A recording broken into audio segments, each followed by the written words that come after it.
Om Shri Gurubhyo Namaha. Guru Brahma, Guru Vishnu, Guru Devo Maheshwaraha, Guru Sashat Parabrahma, Tasmai Shri Kurave Namaha. அன்பிற்கினிய முதலாம் ஆண்டு மாணவ செல்வங்களே, இன்றைய தினம் இரண்டாம் நாள் சீரோடும் சிறப்போடும் பூஜ்ய ஸ்ரீ சுவாமிஜி அவர்களுடைய அளப்பெரும் கருணையினால் இந்த இரண்டாம் நாள் 25ஆம் ஆண்டு வெள்ளி விழாவிலே நடக்கின்ற 20ஆம் ஆண்டு என்பதை பெருமையோடு இந்த நேரத்திலே நாம் சொல்லிக்கொள்ள கடமைப்பட்டிருக்கின்றோம். அன்பு மாணவர்களே, நம்முடைய போற்றுதலுக்குரிய chairman sir Brahmashri Balaji sir அவர்களை உங்கள் கரவொலியின் மூலம் அவர்களை வருக வருக என்று அன்போடு வரவேற்று மகிழ்கின்றோம். அனைத்து கல்லூரி மாணவர்கள் சார்பாகவும் எங்களுடைய பேராசிரியர்கள் சார்பாகவும் வருக வருக என்று வரவேற்று மகிழ்கின்றோம். தொடர்ந்து அரங்கத்திலே ஆங்கிலம் ஒலிக்கும்.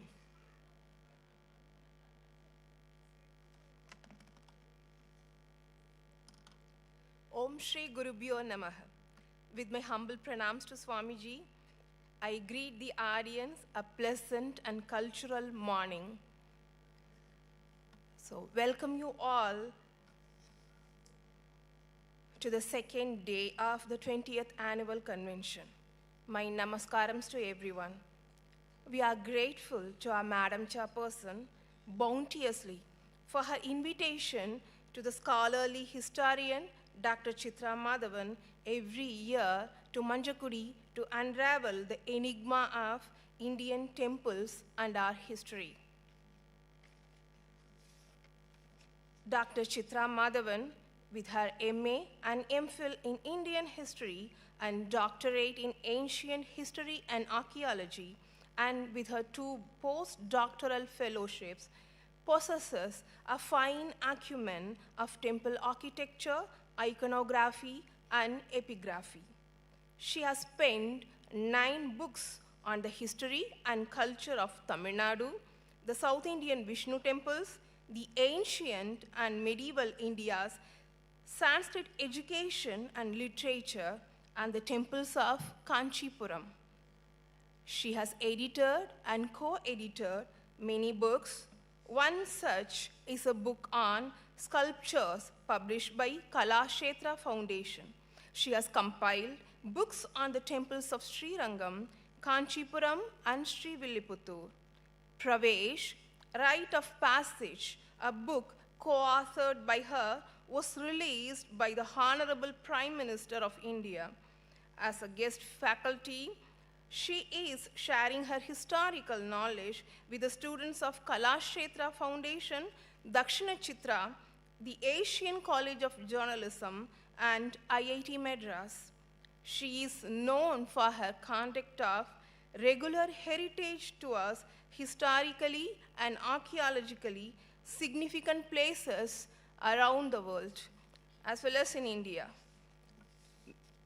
May I request Dr. Kavita ma'am to accompany our speaker to the dais. Dear audience, be ready for a guided tour of the Chola temples around Thiruvarur through her talk.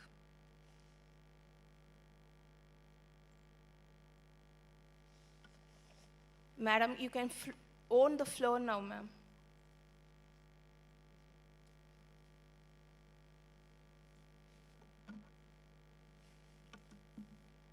Namaste and a very good morning to all of you. At the outset, I would like to thank SDET Manjakudi and in particular Mrs. Sheila Balaji for inviting me here again this year. It's an honor and a pleasure to be with all of you in this wonderful, magical space which has become a pristine educational hub. Very, very happy to be here with all of you and to share whatever little I can about the temples around Thiruvarur. I won't be touching upon the Thiruvarur temple itself because it is too big and too vast, but there are plenty of smaller, very ancient, historical temples nearby. But as an introduction, I would like to tell you, and I would like to start by telling you how lucky all of you are to be in the heart of the Chola Nadu. This is a great privilege. Entire India has monuments everywhere, in every little village, town, city. But Tamil Nadu has more than any other state, I think. And this particular area around the Kaveri and the other rivers that are here is chock full of history. There's so much history, so much architecture, sculpture, inscriptions. You have everything here. Very fortunate are you to be in such a place. It is also very unfortunate that those of us in Tamil Nadu know very little about our own history. We don't know as much as we should about dynasties such as the Pallavas, the Pandyas, the Cholas, Vijayanagar, Nayak, etc. It is simply unfortunate that our history textbooks, when I studied in school, I would like to share with you, I did not study South Indian history at all.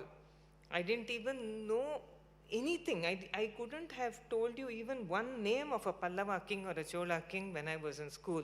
I'm very ashamed to say that now. But it was much later in college that I started studying about the history of Tamil Nadu, and since then till today, I have been absolutely fascinated by the great history that we have here, and that it is connected to virtually every other part of India as well. So, as far as the Cholas are concerned, and this is Cholanadu, I would like to say that this is one of the longest dynasties ever in the whole of India. You may have all heard about what is called the Sangam age.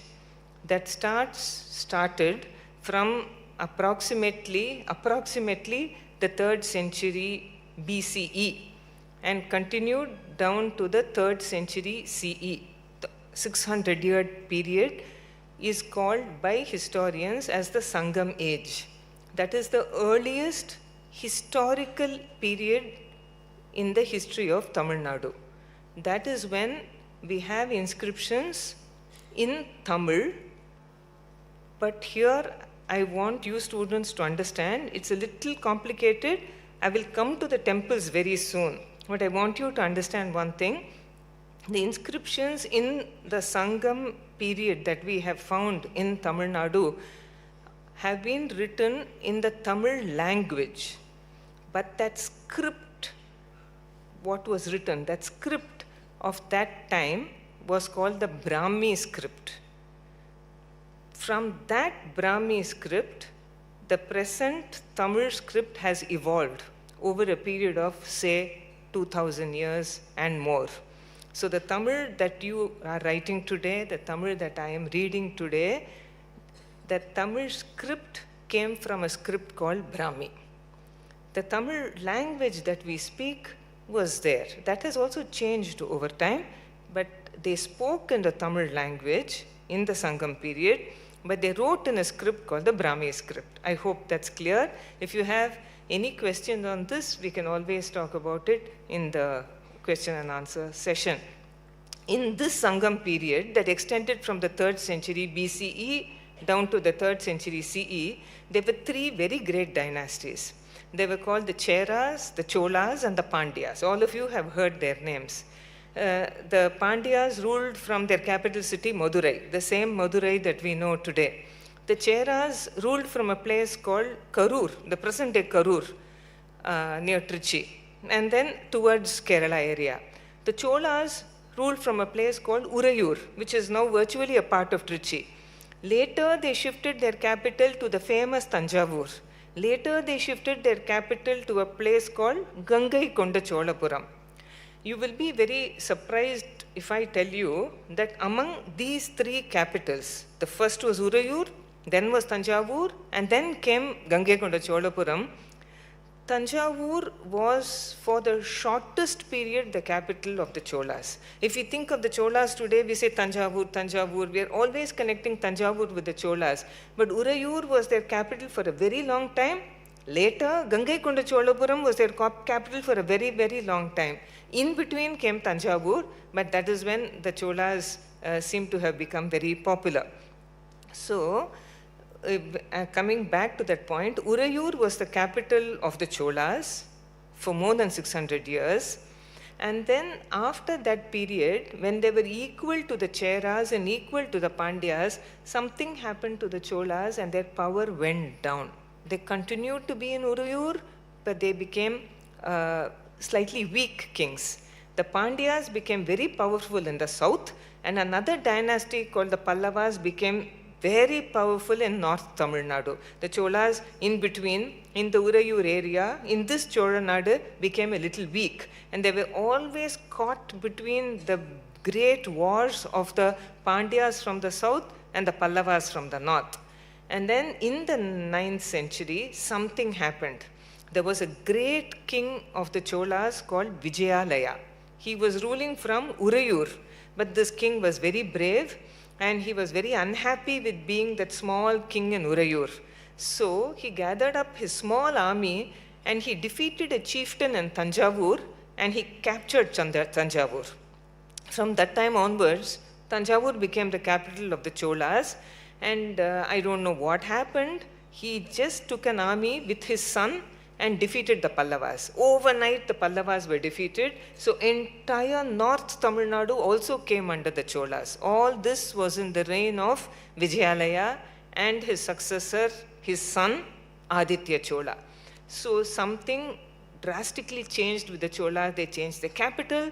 They became the masters of entire North Tamil Nadu. Chola Nadu was already theirs, and they started to fight against the Pandyas. Within another 1.5 centuries, they had completely defeated the Pandyas also. So entire Tamil Nadu came under the Cholas. There was no looking back after that. They grew from power to greater power to greater power. You've heard of Rajaraja Chola, Rajendra Chola, etc. They were among the greatest kings of Asia ever. And it was only in the 13th century that the Chola Empire finally and totally collapsed.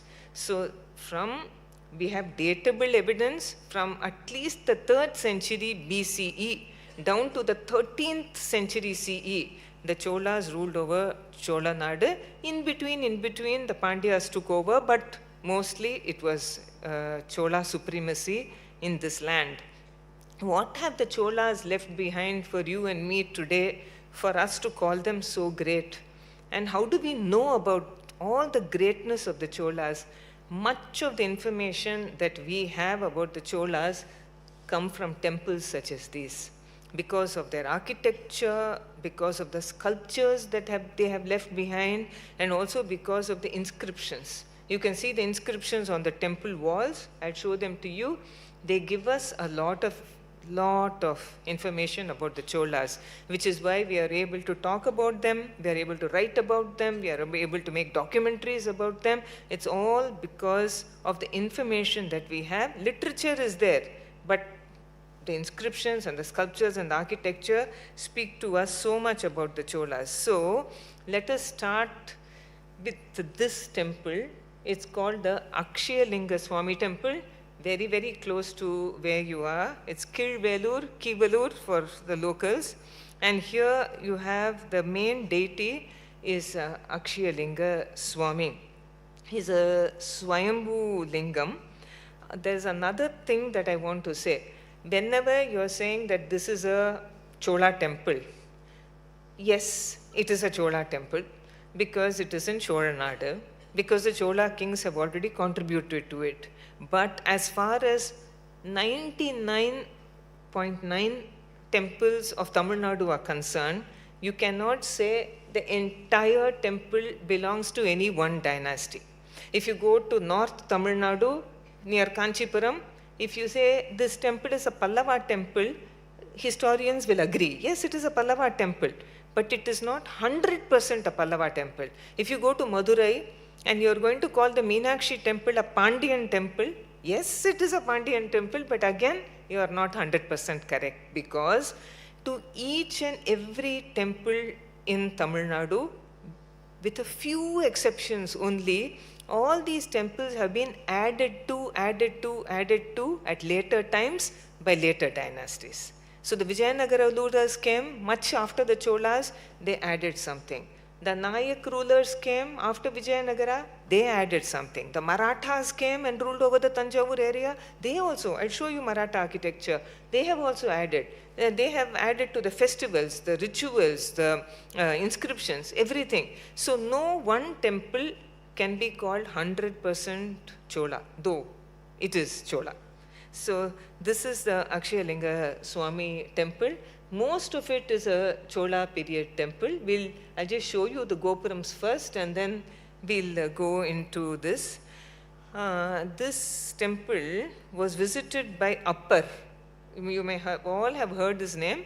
For those who do not know much about the history of Tamil Nadu, I'll give a basic introduction. There are many temples that are called the Padal Petrasthalam.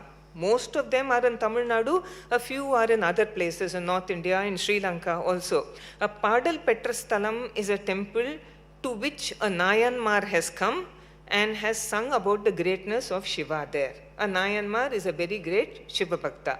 So altogether there are 276 Padal Petrasthalams, and this Akshayalinga Swami temple in Thiruvarur is also one such Padal Petrasthalam, because Appar, a very great Nayanmar, and Tirunjana Sambandar of the 7th century came and sang about the greatness of this deity. So here I want to make one point. There are many books and there are many websites that will tell you that Akshayalinga Swami temple is a 7th century temple because Appar and Tirunjana Sambandar came in the 7th century. This is again not entirely right. They came in the 7th century because they had heard about the greatness of the Swami here and they wanted to visit it, which means this temple must be much older than the 7th century for these people to have heard about its greatness and walked, traveled long distances to come here. But students of history cannot tell you when this temple actually started, when that main Sannidhi was built. We don't know all that. We know Appar and Tirunjana Sambandar came in the 7th century. Therefore, it was definitely there in the 7th century. But it would not have been like it is today. You are looking at a huge temple, you saw that huge Gopuram, all this would not have been there and Appar and Sambandar came. Let us understand that it would have been a small temple. It may have been built of wood perhaps, may have been built of brick perhaps. The temple that you're seeing today has undergone many renovations and expansion over a long time period. So the second sentence is, it is the 84th in the series of Padal Petrasthalam situated on the south bank of river Kaveri. As I have already said, Chola Nadu is full of temples. North bank of river Kaveri, south bank of river Kaveri, so many Shiva temples, so many Vishnu temples. So this is the 84th. It is one of the Mada Kovil originally constructed by Kochenganan Chola, with many other such temples being in this area. Who was this Kochenganan Chola? Who was he? What is a Mada Kovil? A Mada Kovil, and I'll show you some more of these in this lecture. A Mada Kovil is a temple that is built at a slightly elevated level, where you will have to climb up a flight of stairs to go and see the main deity. There are many such in Chola Nadu. And whenever you go to such a Mada Kovil or hear about a Mada Kovil, you can rest assured that it was built by this king called Kochenganan Chola. He was a historical Chola king. He was also such a great Shiva Bhakta that he was also a Nayanmar. He was one of the 63 great Shiva saints, Shiva Bhaktas. Now, why did he build these Mada Kovils? Why did Kochenganan say that you have to climb up so many stairs only and then see Shiva? That is because of a very sweet story, and it is connected with the Jambukeshwara temple in Thiruvaneka and the island of Srirangam. So, in his previous birth, before he became Kochenganan Chola, in his previous birth, he was born as a spider. And he was worshipping the Shivalinga in this Jambukeshwaram temple. And his enemy was a huge elephant. So that elephant was also a Shiva Bhakta. That elephant was also worshipping the same Shivalingam, Jambukeshwarar. So the spider used to weave a web above the Shivalinga to protect it. Immediately the elephant used to come and swat that web of the spider and pour water on the Shivalinga by way of Abhishekam, so that elephant and spider didn't get along at all. So one day the spider got into the trunk of the elephant, and the elephant smashed its trunk against a wall, and both the spider and the elephant died. And it is said that they were both taken to Shivaloka.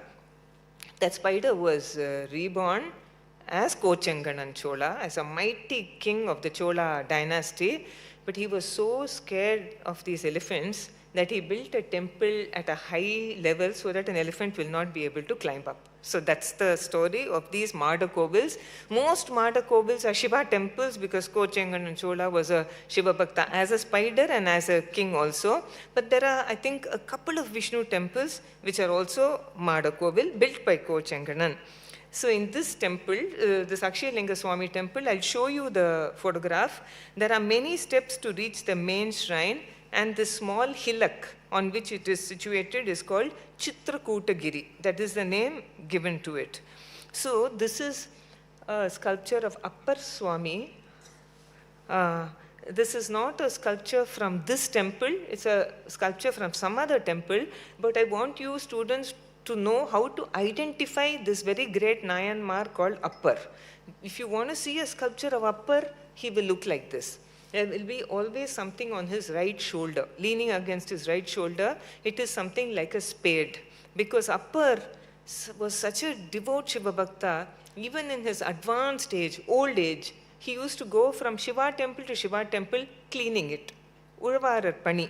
And this is how Appar is seen in sculpture. And generally he will be in Anjali Hasta as though praying to Shiva. In sculpture it is shown like this because it's difficult to show a sculpture with hands like this. That's why.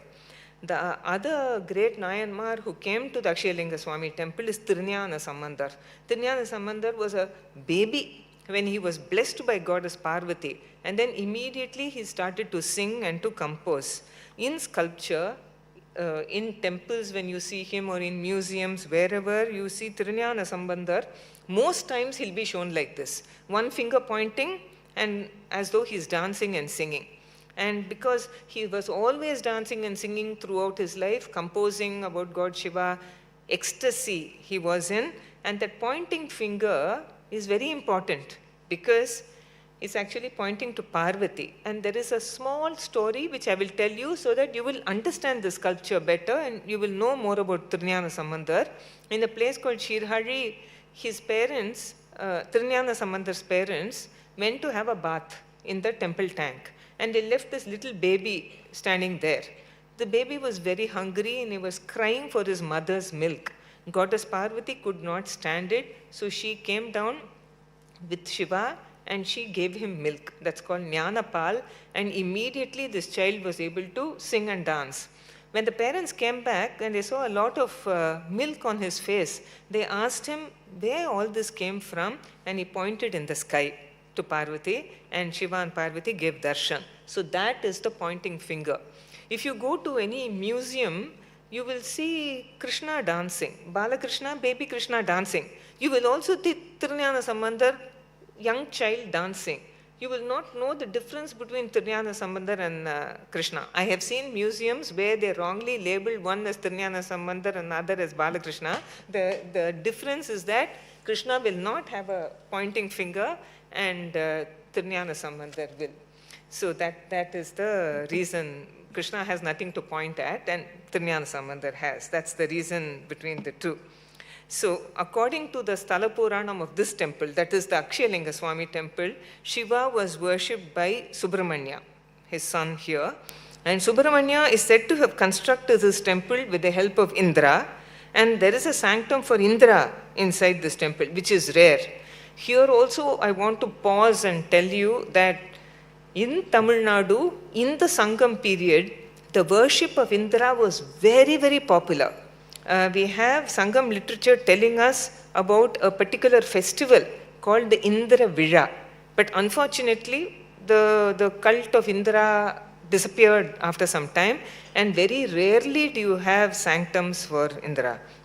Kubera is also said to have helped a poor devotee named Chandragupta here, and an image of Kubera is also in worship in this temple, and Parvati, goddess Parvati, is worshipped as Vanamulai Amman. Why did Subramanya pray to Shiva here? To cleanse himself of the sin of having killed Surapadman. Shiva asked him to create a spring and then worship him.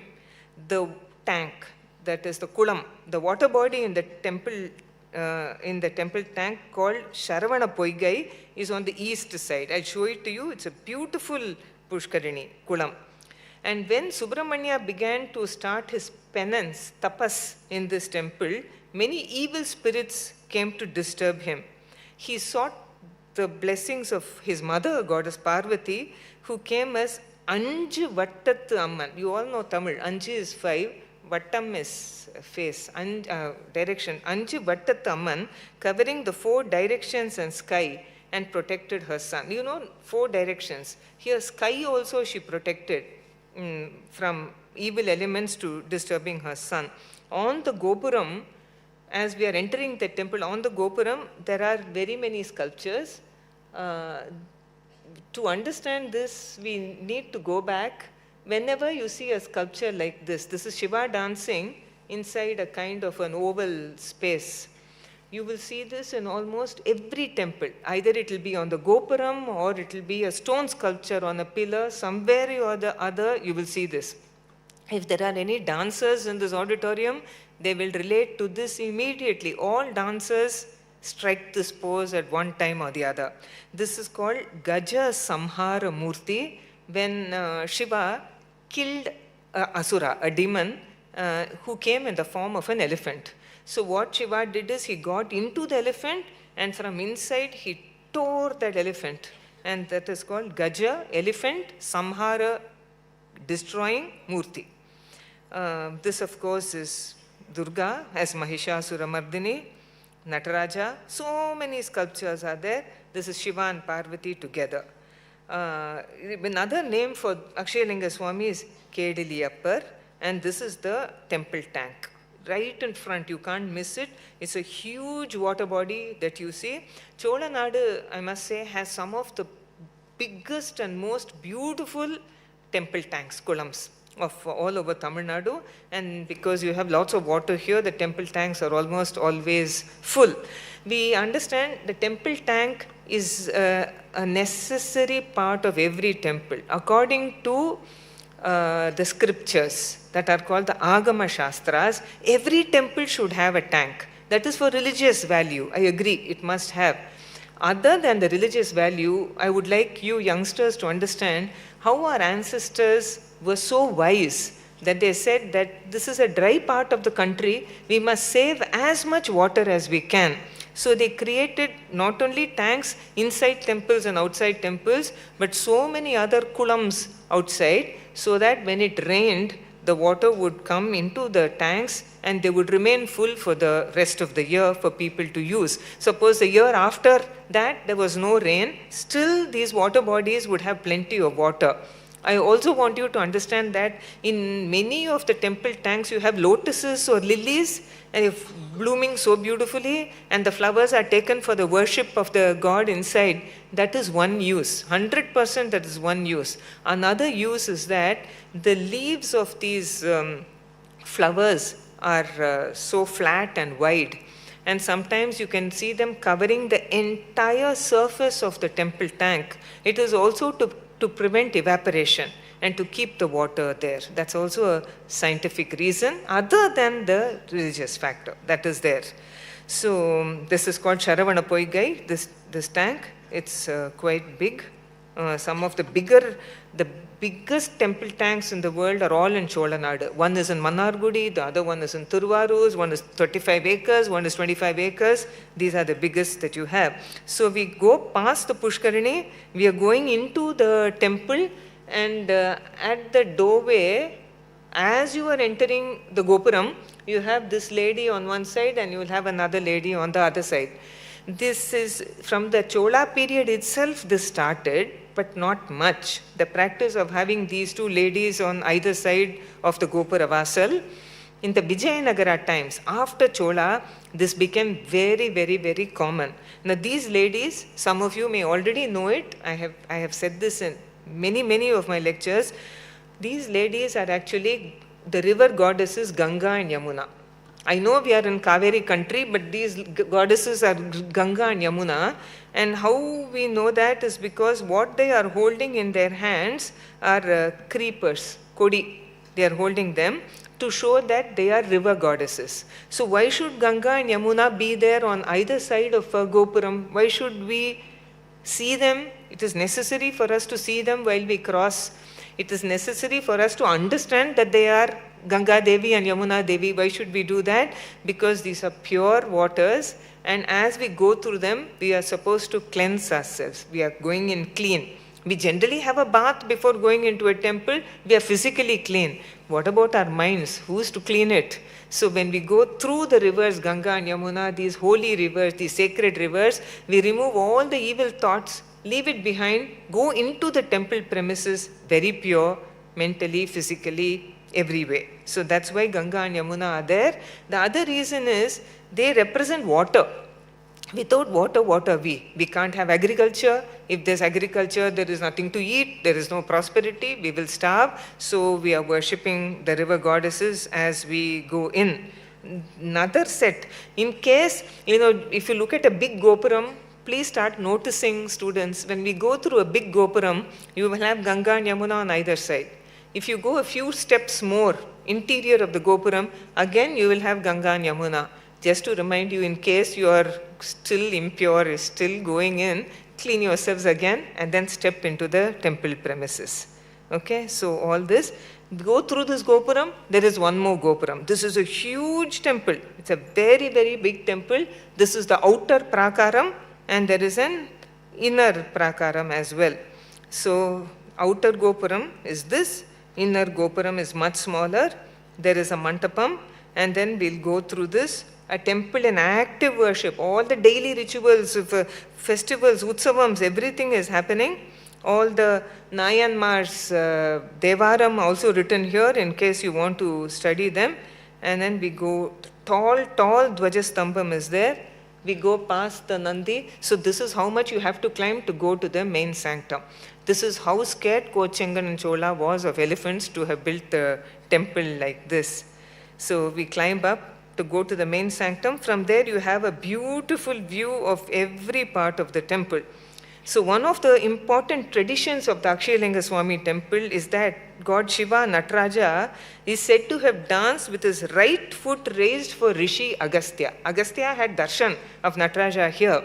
And generally when you see any Nataraja image, his right foot is down, his left foot would be lifted. You all know that. Here, his left foot is down and right foot is raised. This is, I don't have a photo of that image, but if you can look through this, these grill doors, you can definitely see Nataraja. Thiruvarur is not too far away. Please go and see. It's a very, very beautiful Nataraja. Generally, it is only in Madurai, and in Madurai Kovil, the Meenakshi Kovil alone, that you see Nataraja with that other foot lifted up. Other than that, you see him here in the Akshayalinga Swami temple, so it's very, very important. Valadu Pada Nataraja, this is. This is another thing that I want to show you. It is very, very nicely done in Chola Nadu. This is a Chola period temple. This structure that I'm showing you, these are what are called, in English we call it the pierced stone windows. The whole thing is one block of stone they have taken so many centuries ago, and they have made these holes so perfectly. Today, with all the machines and the drills and everything we have, I don't think we can make a stone window so perfect. This is for ventilation, for wind to come in, because it's so hot otherwise in the summer months. But look at how decorative they have made a window and what perfection they have used. These are small things. We need not even look at it. It's somewhere in one corner of the wall. But if you do look at it, we will be able to appreciate what our ancestors have given us. There are people coming from all over the world and saying Chola temples are so beautiful. If we in Chola Nadu are not able to appreciate it, then what is the use? Look at these pillars, huge, huge pillars. not Chola, but slightly later. I saw these boys doing this and I asked them whether their exams were the next day and they said yes. Because this is mainly the only time when children of this age visit temples. They also turned around and asked me how I knew that their exams were the next day. Maybe they thought I was an astrologer of sorts. I told them that I had been their age once upon a time and I did similar things. So anyway, so this is the way to the main sanctum. Huge Dwarapalakas, door guardians are there. Whenever you see something like this, a whole row, this level, and whole row of these are what are called yalis. You may have heard the name Yari, Yali. These were not real animals. These were only made as decorative motifs in the Chola period. இது அழகுக்கு மட்டும் பண்ணது தான். இந்த மாதிரி நிஜமாவே ஒரு மிருகம் எப்போதுமே இருந்தது கிடையாது. But in the Chola period, this was entire space all around the temple. So this is how tall the Akshayalinga Swami temple is. This is the main sanctum, Karuvare, Garbhagriha. Inside this is the Swayambhu Shivalingam. This is the height of a Madakovil. I'll show you other Madakovils also, but this is absolutely fantastic. So if you want to do a pradakshinam around the main sanctum, you have to do it in this space. I'm thinking about the time when these these bars were not there and people would have had to balance carefully and do a pradakshinam, and if they had fallen down, surely straight to Kailash, no other way. So these are all very, very Chola features that you see in a temple. This is the sanctum for Ambal over here. Super Chola temple this is. I also want to tell you students one thing. As you go around the Shiva temple, you will see little spaces like this. These are called the koshtas. Koshta means a space.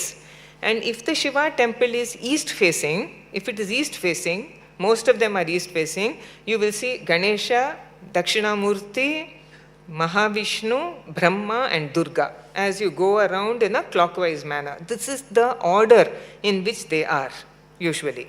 So in a Shiva temple, these koshtas where these murtis are, please pay attention because you are in this space and this is where so much of beauty is.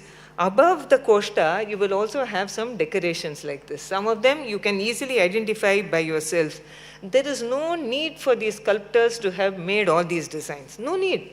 They did it because they wanted to beautify the temple. These were all artists. They wanted to embellish the temple. They wanted to decorate the temple. So you have a miniature temple over here. All right? You can, if you start noticing, you will notice much. We keep going around and around. So many of these yalis are there. This is Dakshinamurti. You have a rare Dakshinamurti. This is Veenadhara, holding a veena in his hand. You have Ganesha. I'm not going in the proper order, but I would like you students to notice all these things. And then many sanctums also, active worship. This is Durga as Mahishasura Mardini. You all know that. Then there is the special sanctum that you don't find in any other temple, whether Chola, Pandya, Pallava, no other temple in India. This is the Anju Vattathu Amman about which I told you. She is not the main Parvati in this temple. This is another Parvati, specifically came here to protect Lord Muruga when he was doing penance, north, south, east, west and sky. She protected him from evil spirits. This shrine has been very modernized, but the deity inside, goddess inside is extremely ancient. As you enter the Gopuram of this Akshayalinga Swami temple, as you enter, on the left-hand side, you'll find something very interesting. This is like a temple, but it's not a temple at all. It is what you generally find on the top of that main place of worship in any temple. That is called a Vimanam. You see it there. This is not broken. This has not fallen from anywhere. The temple is perfect. It's not been damaged at all, hardly any damage. They have, for some reason in the Chola times, made this and kept it here. Was it as a model? We don't understand why it was kept. But if you want to study a Vimanam, that is the top part of a temple, you're not going to be able to climb up and see. You can come to the Akshayalinga Swami, turn to the left after the main Gopuram, after the inner Gopuram, and see it over here. This is something amazing which you can't see anywhere else. Ganesha, of course, is there. Again, every part of the temple, see, these are things which everybody will take for granted. You will also wonder why I am showing it to you. I am showing it to you because these sculptors wanted to make every part of the temple beautiful. No, these are like necklaces, whatever it is that it is. Nothing was left plain. Nothing was left uncarved, unsculpted.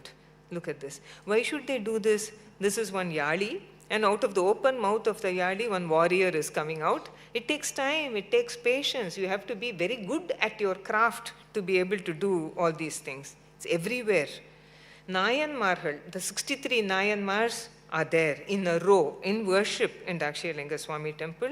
Many kings, many Nayanmars, all of that.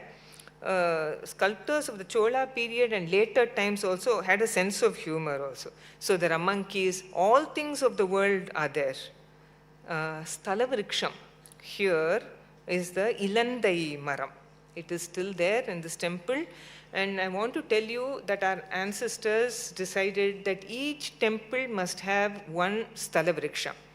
It was there in most temples. It is there only in a few temples today. And most of these temples were there in forests. Today, no forest, nothing we have. That's different. These were all in little forests. Maybe in this place there was an Ilandai Vanam. Maybe there was a forest of Ilandai trees. The name in Sanskrit is Badari. This could have been a Badari Vanam. It could have been a forest. It is, permit me to read this because it's so important. It is the sacred tree in many Shiva temples. The leaves boiled with milk are used to cure poisonous wounds in the urethra. An infection of the leaves is used as an eye lotion. A paste made from tender leaves and twigs is applied on boils, etc. The bark is used to stop continuous bleeding. It is a household remedy for diarrhea and dysentery. The berries are blood purifier and help digestion. The dried fruit is a mild laxative and expectorant. The seeds are given with buttermilk to settle bilious disorders. An ointment made of the seeds with some bland oil is applied locally for reducing pain. So this one tree has so many medicinal uses. That's why they said, even if all the other trees are cut down, let there be one specimen of one tree inside a temple, and it is the Stalavriksham. Muthuswami Dikshithar, one of the most famous composers of India, Carnatic music composer, he was born in Thiruvarur, and no wonder he visited the Akshayalinga Swami temple, and he sang this famous song Akshayalinga Vibho in Shankarabharanam in this temple. The annual Brahmotsavam, annual festival, is celebrated in the month of Chithra, and this is when the famous Rishabha Vahanam and Saptasthana Utsavam are celebrated. So anyway, in the Akshayalinga Vibho of Muthuswami Dikshithar, he very clearly makes reference to Badari Moola Nayika Sahita. That is, under a Badari tree with Parvati, he is there. So he also mentions Bhadrakali, that is this Anjivattatamman. He mentions the Chaitrotsava, that is the festival in the month of Chaitra, that is the Brahmotsavam. When Muthuswami Dikshithar went into a temple, he noted all the important points and he brought it out in his songs. So when you are singing a Muthuswami Dikshithar Kriti, it's better to visit the temple before or after you sing it. Then you will have an essence of all the important things that he said. I've shown you something of architecture, something of sculpture. What about the inscriptions? Some inscriptions have been found here. A Chola inscription mentions a gift of land. A Maratha time inscription. Maratha time. The Marathas ruled over Tamil Nadu for quite some time. But very few of their inscriptions are in Marathi language. Most of their inscriptions are in Tamil. But why would the Maratha kings write in Tamil? Why should they? That is because if they wrote in Marathi, the locals won't be able to understand. If we have to read and understand an inscription, it should be in our script, it should be in our language. So they wrote in Tamil, and this is dated 1775, and it mentions that Tulajaji Raja of Tanjavur constructed the Prakaram wall of this temple. Actually, this temple would have had many more inscriptions in it, not just one Chola, one Maratha. Many more would have been there, but over time, maybe because of some damage, some renovation, these inscriptions have been lost to us. Okay? So those people who go to Thiruvarur generally go to Akshayalinga Swami. It is one of the Padal Petrasthalams. It is one of the most famous big temple, beautiful temple, Chola temple.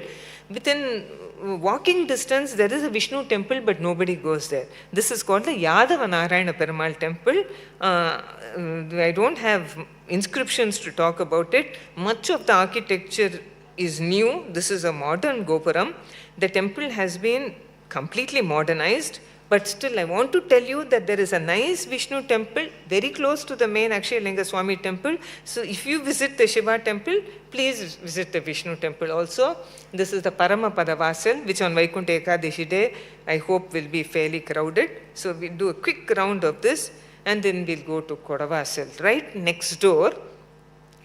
Students, can you tell me how many of you have gone to this temple in Kodavasal? Hands up. Very few. I was like that at your age. I had not gone to many of the temples very close to my school or very close to my house. So let's find out a little bit about the Kodavasal temple. Just 1 second.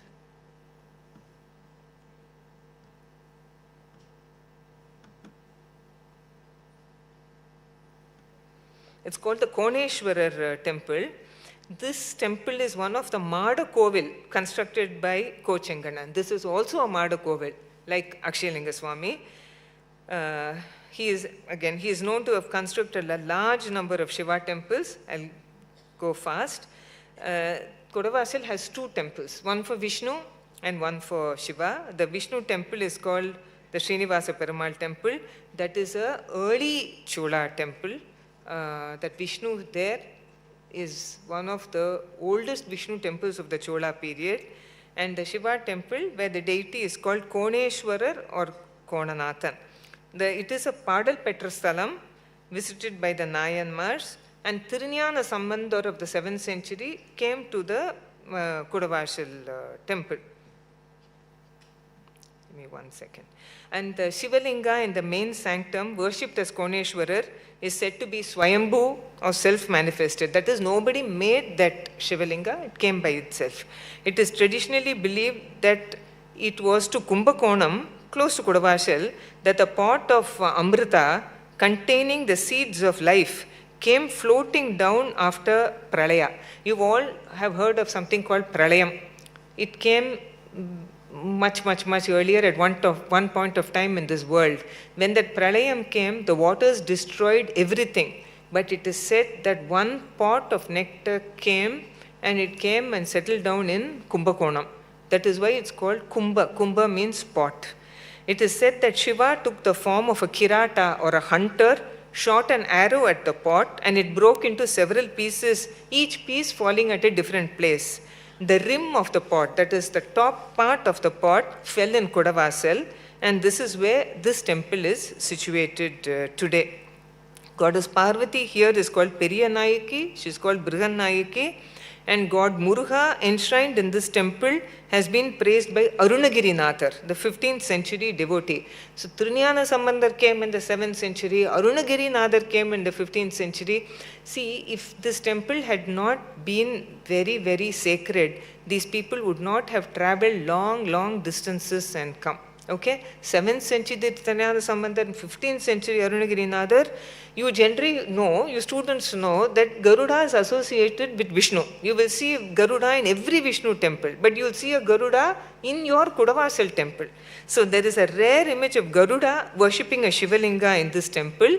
It is said that Garuda, wanting to release his mother Vinata from bondage, brought some Amrita in a pot, but having to fight an Asura midway, placed it on an anthill.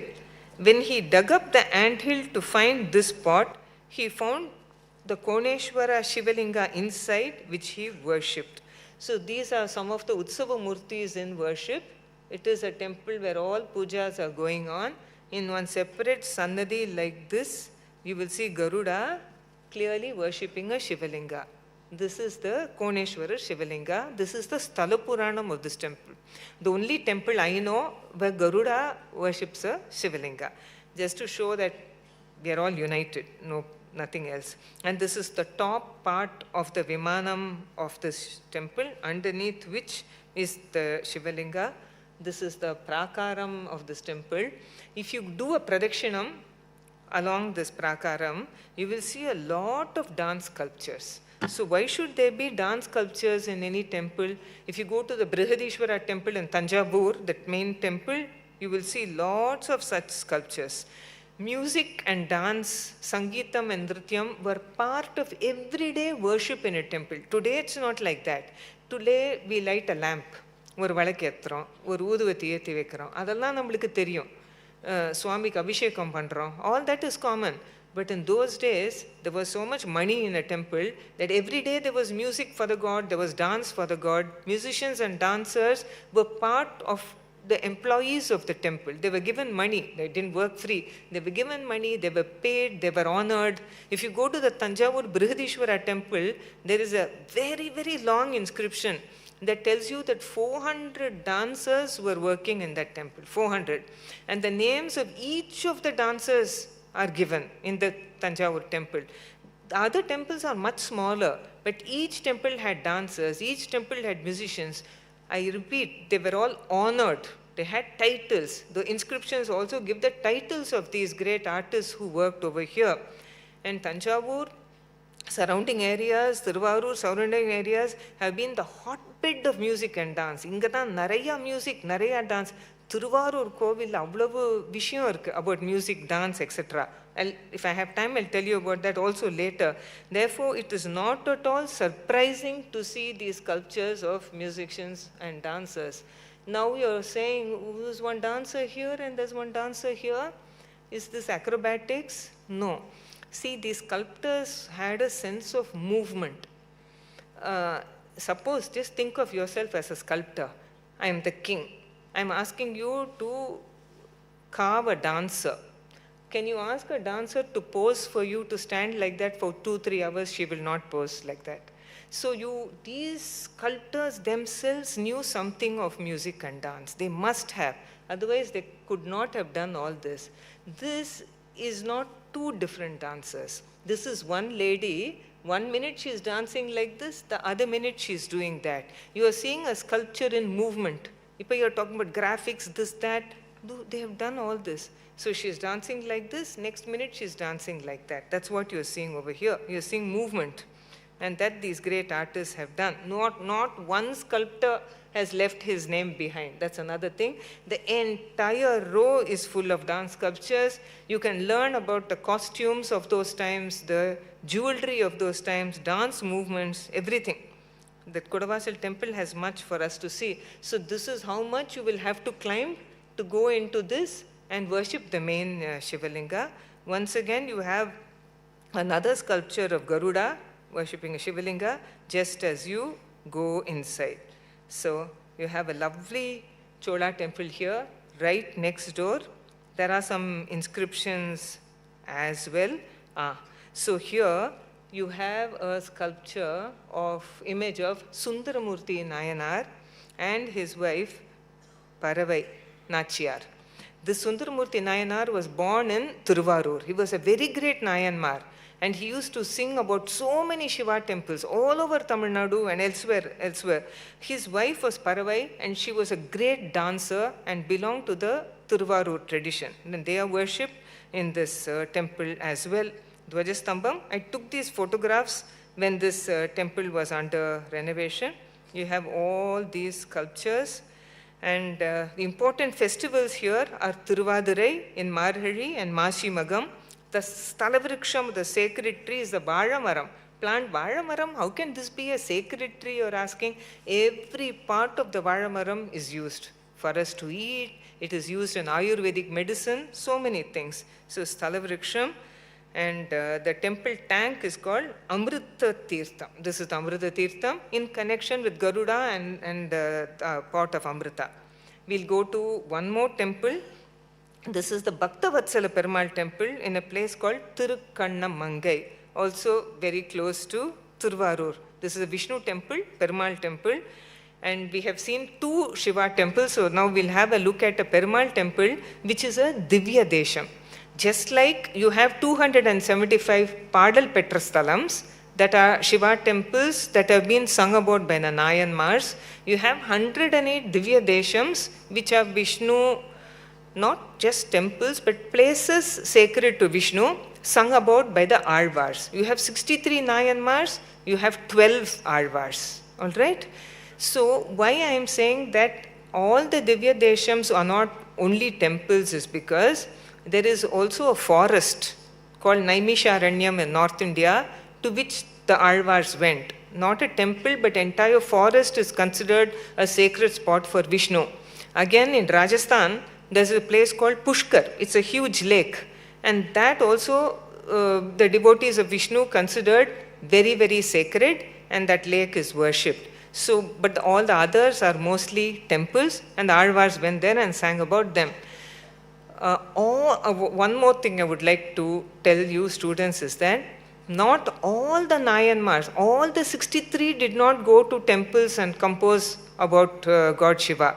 They were great, all 63 were great Shiva Bhaktas, great devotees, but very few of them have actually composed Tamil verses. Similarly, among the Alvars, almost all the Alvars were of course great Vishnu devotees. Out of the 12, only 11 Alvars went to Vishnu temples and sung about the gods. One Alvar, Madhurakavi Alvar, did not go to any temple and compose about the god. He would only sing about his guru Nammalvar. So the maximum number of Alvars who have actually gone to a temple and sang about it, 11 in number, not 12.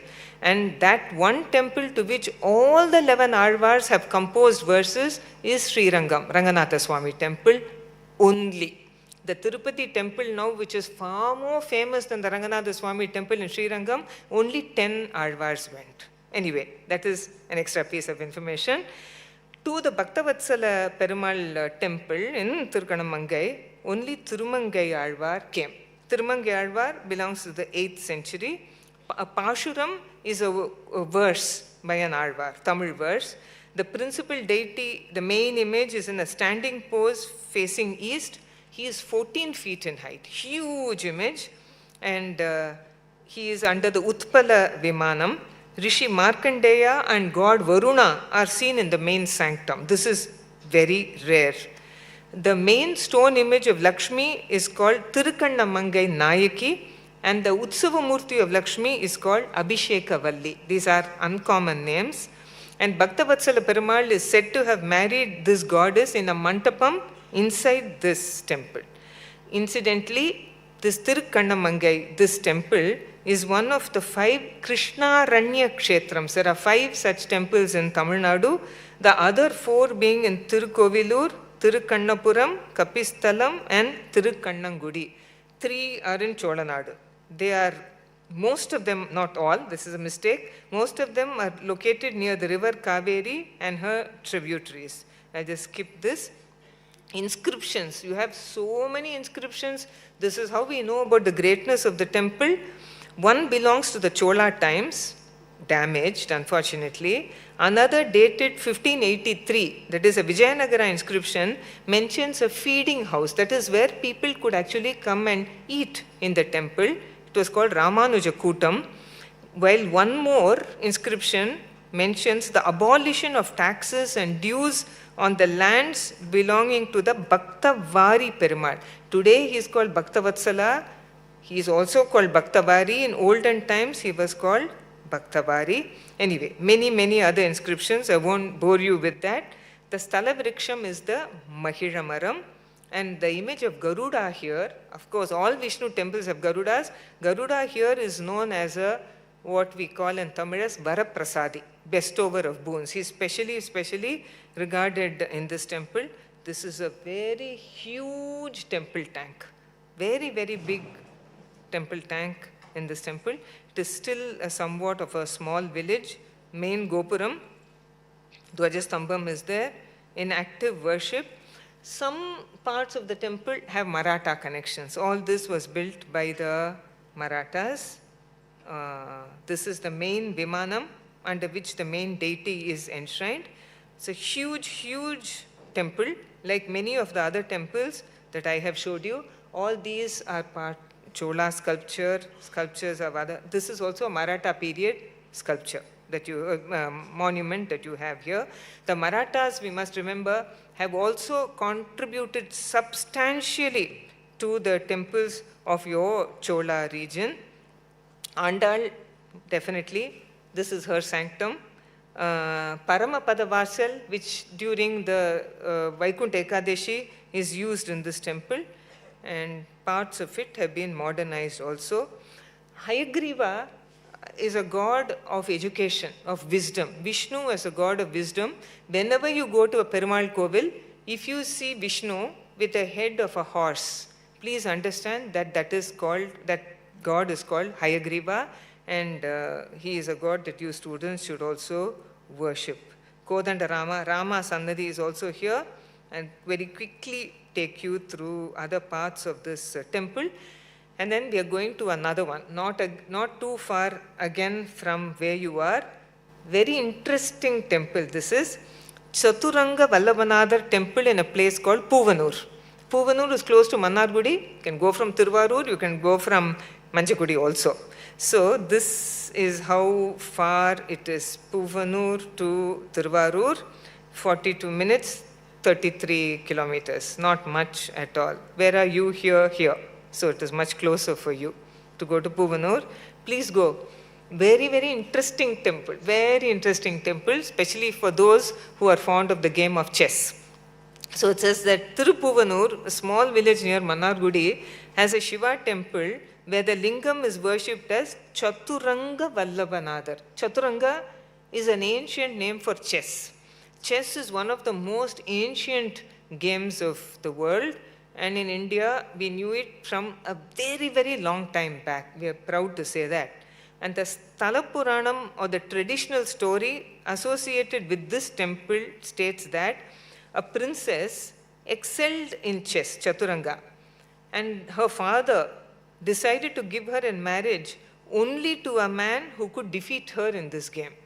As no one could do so, no one could defeat this princess in chess, so whom was she going to get married to? Shiva came in the guise of an old man, won the competition, and married the princess, who was actually an incarnation of Parvati. The presiding deity of this temple is therefore known as Chaturanga Vallabhanathar. Okay, that is Shiva, who came as a man and married this princess. And it is said that this village was full of flowering trees and plants, and hence got the name Puvanur, Puvanur, and also Pushpavanam. Pu in Tamil is flower, Pushpam in Sanskrit is flower. And another name for the Shivalingam, this Chaturanga Vallabhanadar, is also Pushpavananathar, the god of this Pushpavanam. It is again one of the Padal Petra Sthalams, or temples, that has been praised in the Tamil verses of the Nayanmars. Thiruñana Sambandar, because he was so young when he started visiting Shiva temples, he visited the maximum number of Shiva temples. He again came in the 7th century. Now, generally, if you go to a Shiva temple, there will be one sanctum for goddess Parvati. Parvatiக்கு ஒரு சன்னதி இருக்கும். இப்போ நான் அக்ஷயலிங்க சுவாமி கோவிலை காட்டும்போது 2 சன்னதி, ஒன்று காளி, ஒன்று பார்வதி. இந்த கோவிலில் there are 3 சன்னதிஸ், 3 சன்னதி இருக்கு பார்வதிக்கு. So one is Karpagavalli, one is Rajeshwari, Rajarajeshwari, and Chamundeshwari. There are 3 goddesses in this temple, which is very rare. You cannot see this elsewhere. Rajarajeshwari is the Pandyan princess, the lady who could play chess very well, and married Chaturanga Vallabhanadar, who came as a sannyasi and won the chess competition. Goddess Chamundeshwari is said to be the companion of Rajarajeshwari, Tori. And then there is one more goddess, Chamundeshwari also. And several inscriptions belonging to the Pandya and Vijayanagara dynasties are found on the walls. The Stalavriksham is the Palamaram, jackfruit tree. Okay, Palamaram is over here. So this is the temple. It's not a very big temple, but there's a huge gopuram right in front. And whenever you go through a gopuram, I would ask you to stop and see not only goddesses Ganga and Yamuna, but small, small sculptures which have been made with a lot of dedication. Can you see here, though it is not very clear, this is Hanuman and Rama and Lakshmana sitting here, standing here. And this is very old and most of it is damaged, but it is still there. This is a person praying to a Shivalinga. These are all miniature sculptures. Praying to a Shivalinga. This is Markandeya. I think you all know that story. When Markandeya was 16, he was fated to die. But he prayed to Shiva, and what happened was, as he was praying to Shiva, Yama came and tried to take him away.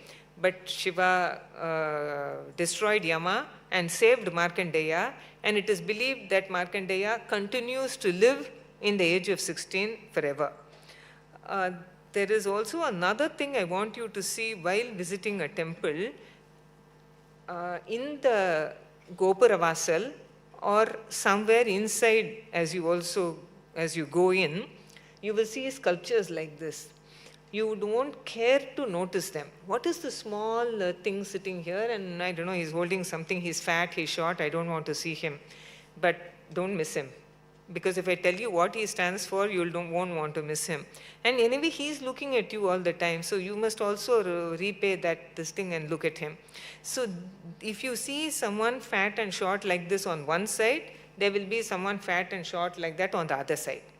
That's a given. That will all be like, you see, if you Ganga, you'll see Yamuna. If you see Yamuna, you'll see Ganga. So this one fat short person is what is called a Nidhi, Nidhi. Nidhi in Sanskritam means treasure. Pokisham. So nammalukku pokisham eppodume gold, silver and there are other lots of different kinds of pokisham. Knowledge is a pokisham. Everything is a pokisham. But there are supposed to be 9 kinds of treasures in the world. In a temple, if you go into a temple, you're supposed to be able to get all those 9 kinds of treasures. We don't care about all that. Naalik exam, inniki porom kovilukku treasure alla appuram paathukalamnu irukum apdi illa. So this is an indication. This is actually called a Shankanidhi. This is damaged. I think I can show you some better photographs. What he has in this hand is this is what is called a Padmanidhi. What he has in his hand is a lotus bud. Okay, Padmana, lotus. Padmanidhi will have a lotus in each hand. On the other side, if you go, you will see same thing, short, fat person holding a Shanka in both hands. That is called a Shankanidhi. So these two are indicating to us we are there. Shankanidhi, Padmanidhi. Go further into the temple, you will find all the different kinds of treasures. But we have to have that mindset to find those kinds of treasures also. That is there. So Shankanidhi, I'll show you better pictures, definitely. Again, this is Hanuman with Rama, probably telling him, I have seen Sita, Kanden Sitaye. That's probably what he's telling him. I'm sure you're going to ask me a question. So now itself I'll answer.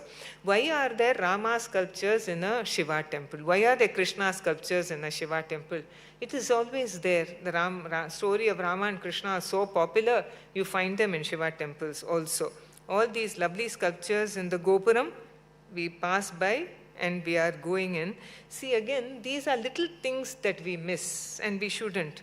Why should we even look at this? Because you can actually pass a stick through this side and it will come out the other side. They have made such little beautiful things for us to admire. Why not give them that respect? So go into a modern mandapam and you have this modern painting, but that tells you the Sthala Puranam of this temple. This is the princess who was so good at chess, and then Shiva comes as an old sannyasi, and he's the one who will win over the chess competition and finally marry her. That's God Shiva. On another pillar, you have this sculpture. Who is he? Definitely a Shiva Bhakta, because he's on a pillar of a Shiva temple and his hands are in Namaskaram. Who is he? The lower part of his body is like a snake. So this is a person called Patanjali Munivar, and he is closely associated with the Nataraja temple in Chidambaram. Here's a little story.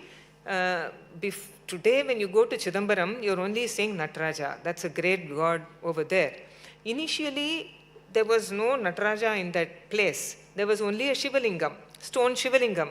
And these two great rishis, Patanjali and Vyagrapada, Patanjali, the lower half of his body is like a snake, and for Vyagrapada, the lower part of his body is like a tiger. Both of them were worshipping a Shivalinga, waiting for a darshan of Nataraja. And when Nataraja gave darshan, they begged him to stay on in Chidambaram, and that is how Nataraja came to be in Chidambaram. Anyway, whenever you go to Shiva temples, it is common to find sculptures of Patanjali and Vyagrapada, and Patanjali is said to be an incarnation of Adisesha, the serpent on whom Vishnu reclines. One more thing. Look, this is just another ordinary sculpture. This is a tree.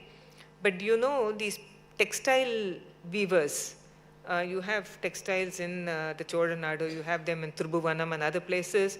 In North Tamil Nadu, Kanchipuram is a very, very famous textile place. Do you know where these weavers get their ideas for designs from? From the sculptures in temples.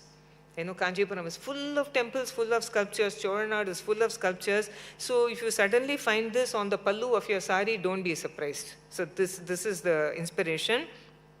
This is the main sanctum. That is how you go in, very Chola. Tyagaraja Swami. Who is this Tyagaraja Swami? You have so many Tyagarajas in this Chola Nadu. The famous Tyagaraja Swami temple in Thiruvarur. Tyagaraja is not the principal deity. He is not the main deity in any temple. In Thiruvarur, the main Shivalinga is called Valmikinathar. In this Puvanur temple, the main deity is Chaturanga Vallabhanadar. But sometimes this Tyagaraja becomes so famous that the temple is named after Tyagaraja. Tyagaraja is only the Utsavamurti. He is the processional image. In the Thiruvarur temple, the processional image is so famous, nobody even knows the name of the main deity. It's become like that.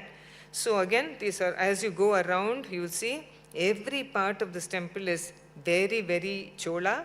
We are doing a pradakshanam, a circumambulation of the temple, and you have Brahma, you have Vishnu, you have many deities. Durga Amman is there, etc. And this is how big the temple is. The smallest of temples in Chola Nadu is much bigger than many of the bigger temples in other places. You have many, many inscriptions on the walls. Unfortunately, most of them have been weather worn very badly, but they are still there. They have been recorded, and this is a kolam of this temple taken early in the morning, so not very clear. These are all Maratha period structures, and this is for the Ter to come and stand over here. This is the Teradi. One more temple, the Shauri Raja Perumal temple in Thirukannapuram. This is very, very close to Thiruvarur, hardly 40 minutes. This is Thirukannapuram from where we are, near Kodavasal, also not too far away. So Thirukannapuram is very close to Nannilam and well known for its Vishnu temple enshrining the main image of Neelamega Perumal, and the processional deity is called Shauri Raja Perumal. The main image, stone image, Neelamega Perumal, Utsavamurti is Shauri Raja Perumal, but the temple takes its name after the Utsavamurti. This again is a Divya Desham, and many Alvars have come here. Peri Alvar, Andal, Kulashekar Alvar, Thirumange Alvar, Nammalvar, they have all come and praised the deity. This is a very famous temple. Shauri Raja literally means Vishnu with long hair. And this is the Sthala Puranam of this temple. Interesting Sthala Puranam. It is said that to save the priest of the temple from the anger of a king, Vishnu grew long hair over here. So this is the Sthala Puranam. And Thirukannapuram is also one of the Krishnaranya Kshetrams. We saw one Krishnaranya Kshetram earlier. This is one more. Beautiful. Right in front is a superb temple tank. It's called the Nitya Pushkarini. The main deity, Neelamega Perumal, standing posture, Shankha Chakra. Please, when you go to Vishnu temple, start noticing one thing. You know the Shankha is in the left upper hand. chakra will be usually in the right upper hand. You know how a chakra looks. It's nice and round, and Vishnu will be holding it like that. In some temples, whether it is the main stone image or the Utsava Murti, the procession image, the chakra will not be like this. The chakra will be turned like this, which means we won't be seeing the flat side of the chakra, we'll be seeing only the rim of the chakra. That chakra is called Prayoga chakra. Prayoga means in use. See, if you and I want, you know that discus competition in Olympics, if you throw it like this, it won't even fall 5 feet ahead.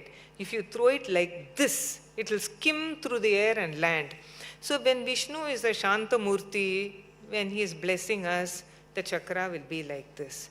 When he is about to kill enemies, the chakra will slowly turn and come like this, and he will throw it. So then enemies will be killed. So if you look at, you have to look carefully. If you look at it like that, the chakra, thank you. The chakra in this temple is called the Prayoga chakra. I also want to add that in some of the older Pallava period, if you see Pallava Vishnus, mostly it will be Prayoga chakra. There is a dynasty called the Chalukyas who ruled in Karnataka, very, very great dynasty. Almost all their Vishnus will also have the Prayoga chakra. It doesn't mean he's going to throw it immediately. If you see Vishnu with the Prayoga chakra, he's only telling you, you are my devotee, I will protect you by keeping my chakra like this, and I'll kill your enemies. Those enemies could be outer physical enemies, or they could be enemies within us. Kama, Krodha, Lobha, Moha, all the bad qualities in us. If you pray to Vishnu, he will remove it. Okay? And the lower right hand, this is called Varadha Hasta, that is, I'll give you whatever you want. And lower left hand is called Uru Hasta, that is resting on the thigh. When you see Vishnu, sometimes his hand is kept on his thigh, against his thigh. The image, the Sri Devi, goddess Lakshmi, and Bhu Devi, goddess of the earth, are on either side. Interesting here is Garuda and Dandaka Rishi are also seen inside the main sanctum. There's a Garuda outside, it's Garuda inside also. You know, today, most governments change names of roads, they change the names of streets also. This is not something new. We, in the old times, when the Cholas came to power, they used to rename some towns, some cities, and then when Pandyas came to power, they used to rename. So this renaming has been going on for several centuries, nothing new to India. So the ancient name of this deity was Tirukkannathupura Alvan. Today, when you and I use the word Alvar, we are talking about the 12 devotees of Vishnu. Many ancient inscriptions tell us that Vishnu himself was called Alvar or Alvan, that is there. He was also called Savuri Perumal, Sauri Raja, and the name Tirukkannapuram has been retained over centuries and centuries. Same Tirukkannapuram name has continued. This inscription is very interesting. The village was situated in the territorial subdivision called Geya Manika Valanadu. So this entire area in which you are today, this place also was part of what is called Geya Manika Valanadu. This is the ancient place of this territorial division. Today you are in Thiruvarur district. The adjacent district is Tanjavur district. அந்த மாதிரி சோழ நாட்டில் டிஸ்ட்ரிக்டாக இருந்தது, இது ஒரு district, Keyamanikka Valanadu. The main image of goddess Lakshmi is called Krishnapura Nayaki. The Utsava Murti is called Kannapura Nayaki. So whole lot of inscriptions are here. Chola dynasty, as I told you, was a very powerful, very long-lived dynasty. Unfortunately, other than Rajaraja Chola and Rajendra Chola, we have not heard of any of the other names. At least I didn't when I was your age.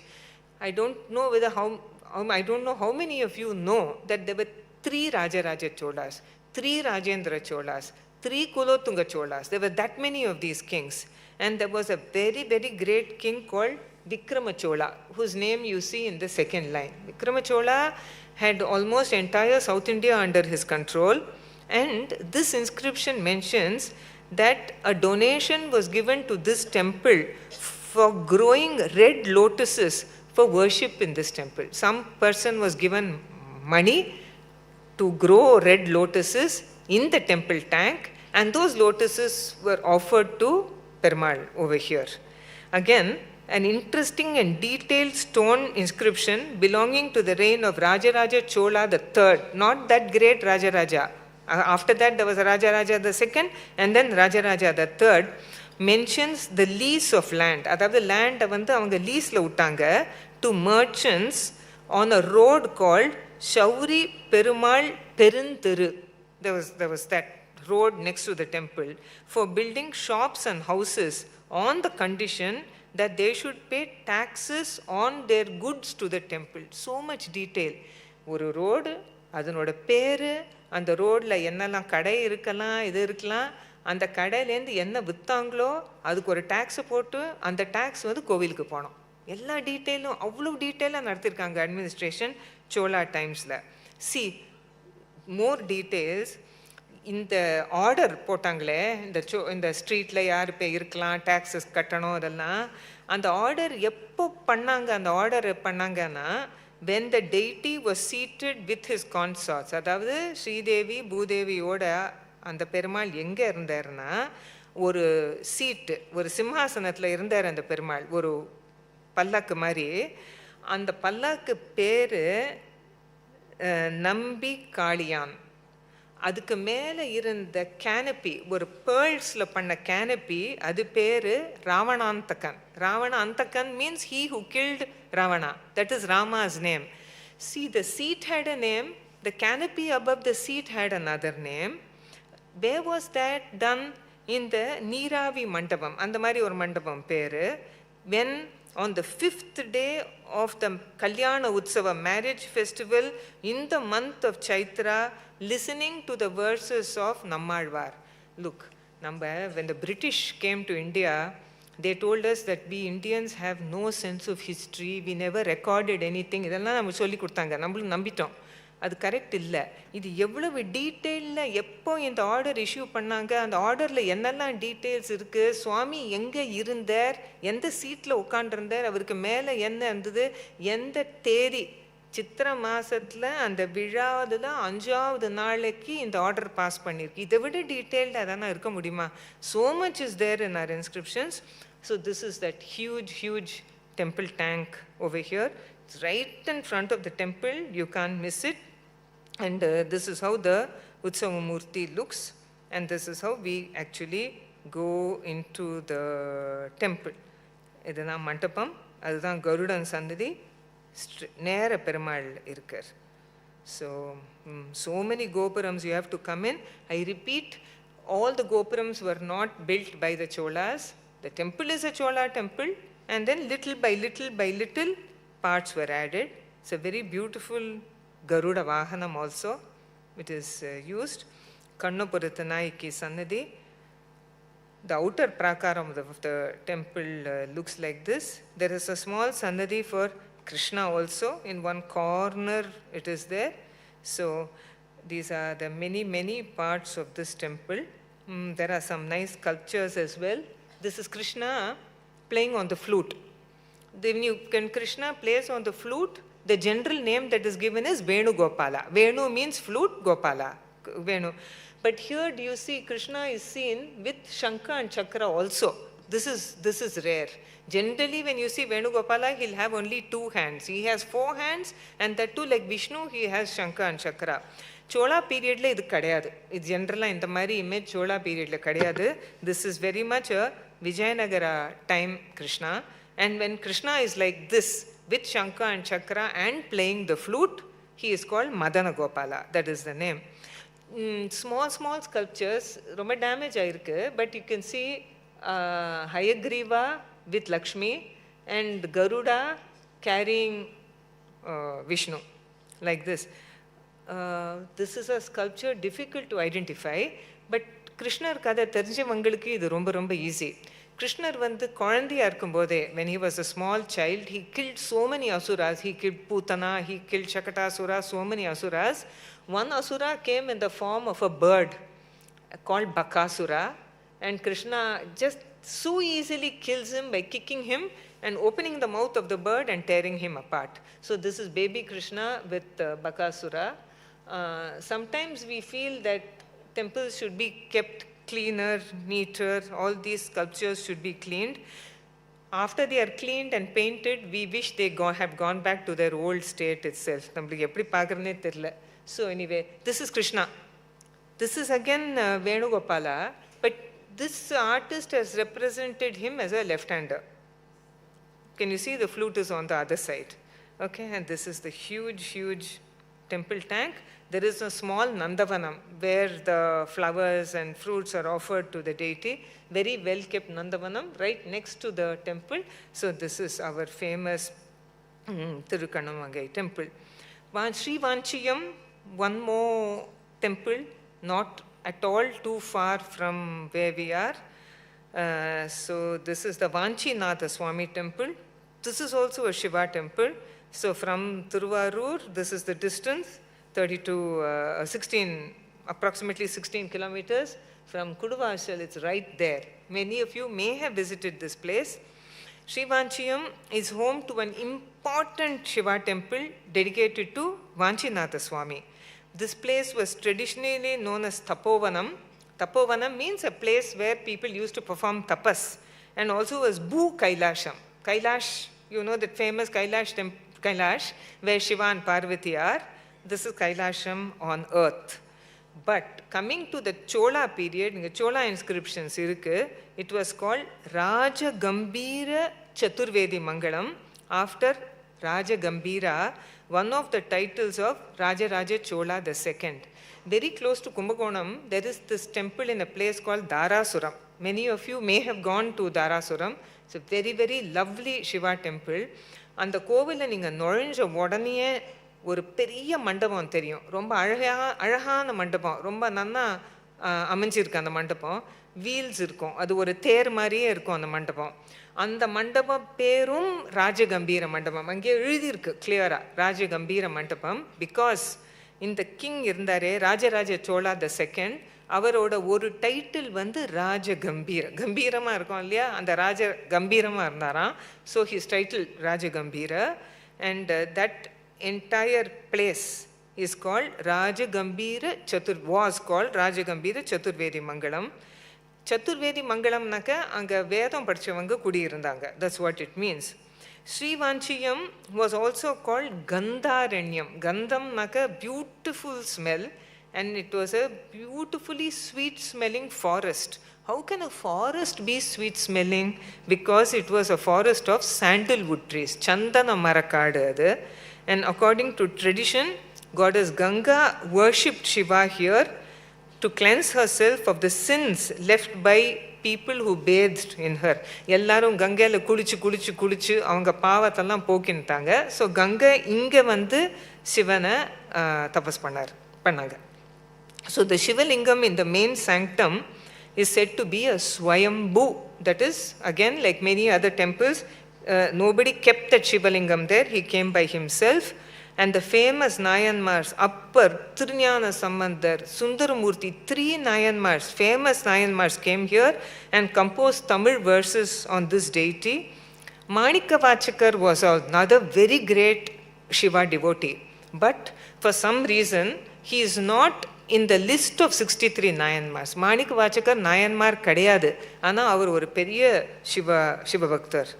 The Vanchinatha Swami temple is said to be on par, that is equal to 4 other Shiva temples near the river Kaveri. Thiruvidaimarudur, Thiruvengadu, Mailadurai, Thiruvarur, Vedaranyam. இதெல்லாம் ஒரே equally famous, equally religiously important. That this temple in Sri Vanchiyam has 3 prakarams. 3 praharam irukku kovil, many gopurams, with a 5-level gopuram at the entrance. Goddess Parvati is Mangalambikai. A special feature of this temple, idu vera engiyume paaka mudiyadhu, is a separate sanctum for god Yama. As soon as you enter the temple, if you go to the left, the Yama Sannadhi is there, and his assistant Chitragupta, both of them together. If you come to Kanchipuram, if you come to that Pallava capital near Chennai, you have a separate temple for Chitragupta, but no Yama. Here there's Yama and Chitragupta.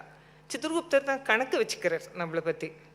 In fact, one of the Vahanas of God Shiva in the Sri Vanchiyam temple is Yama. அங்கே Yama வாகனமும் உண்டு.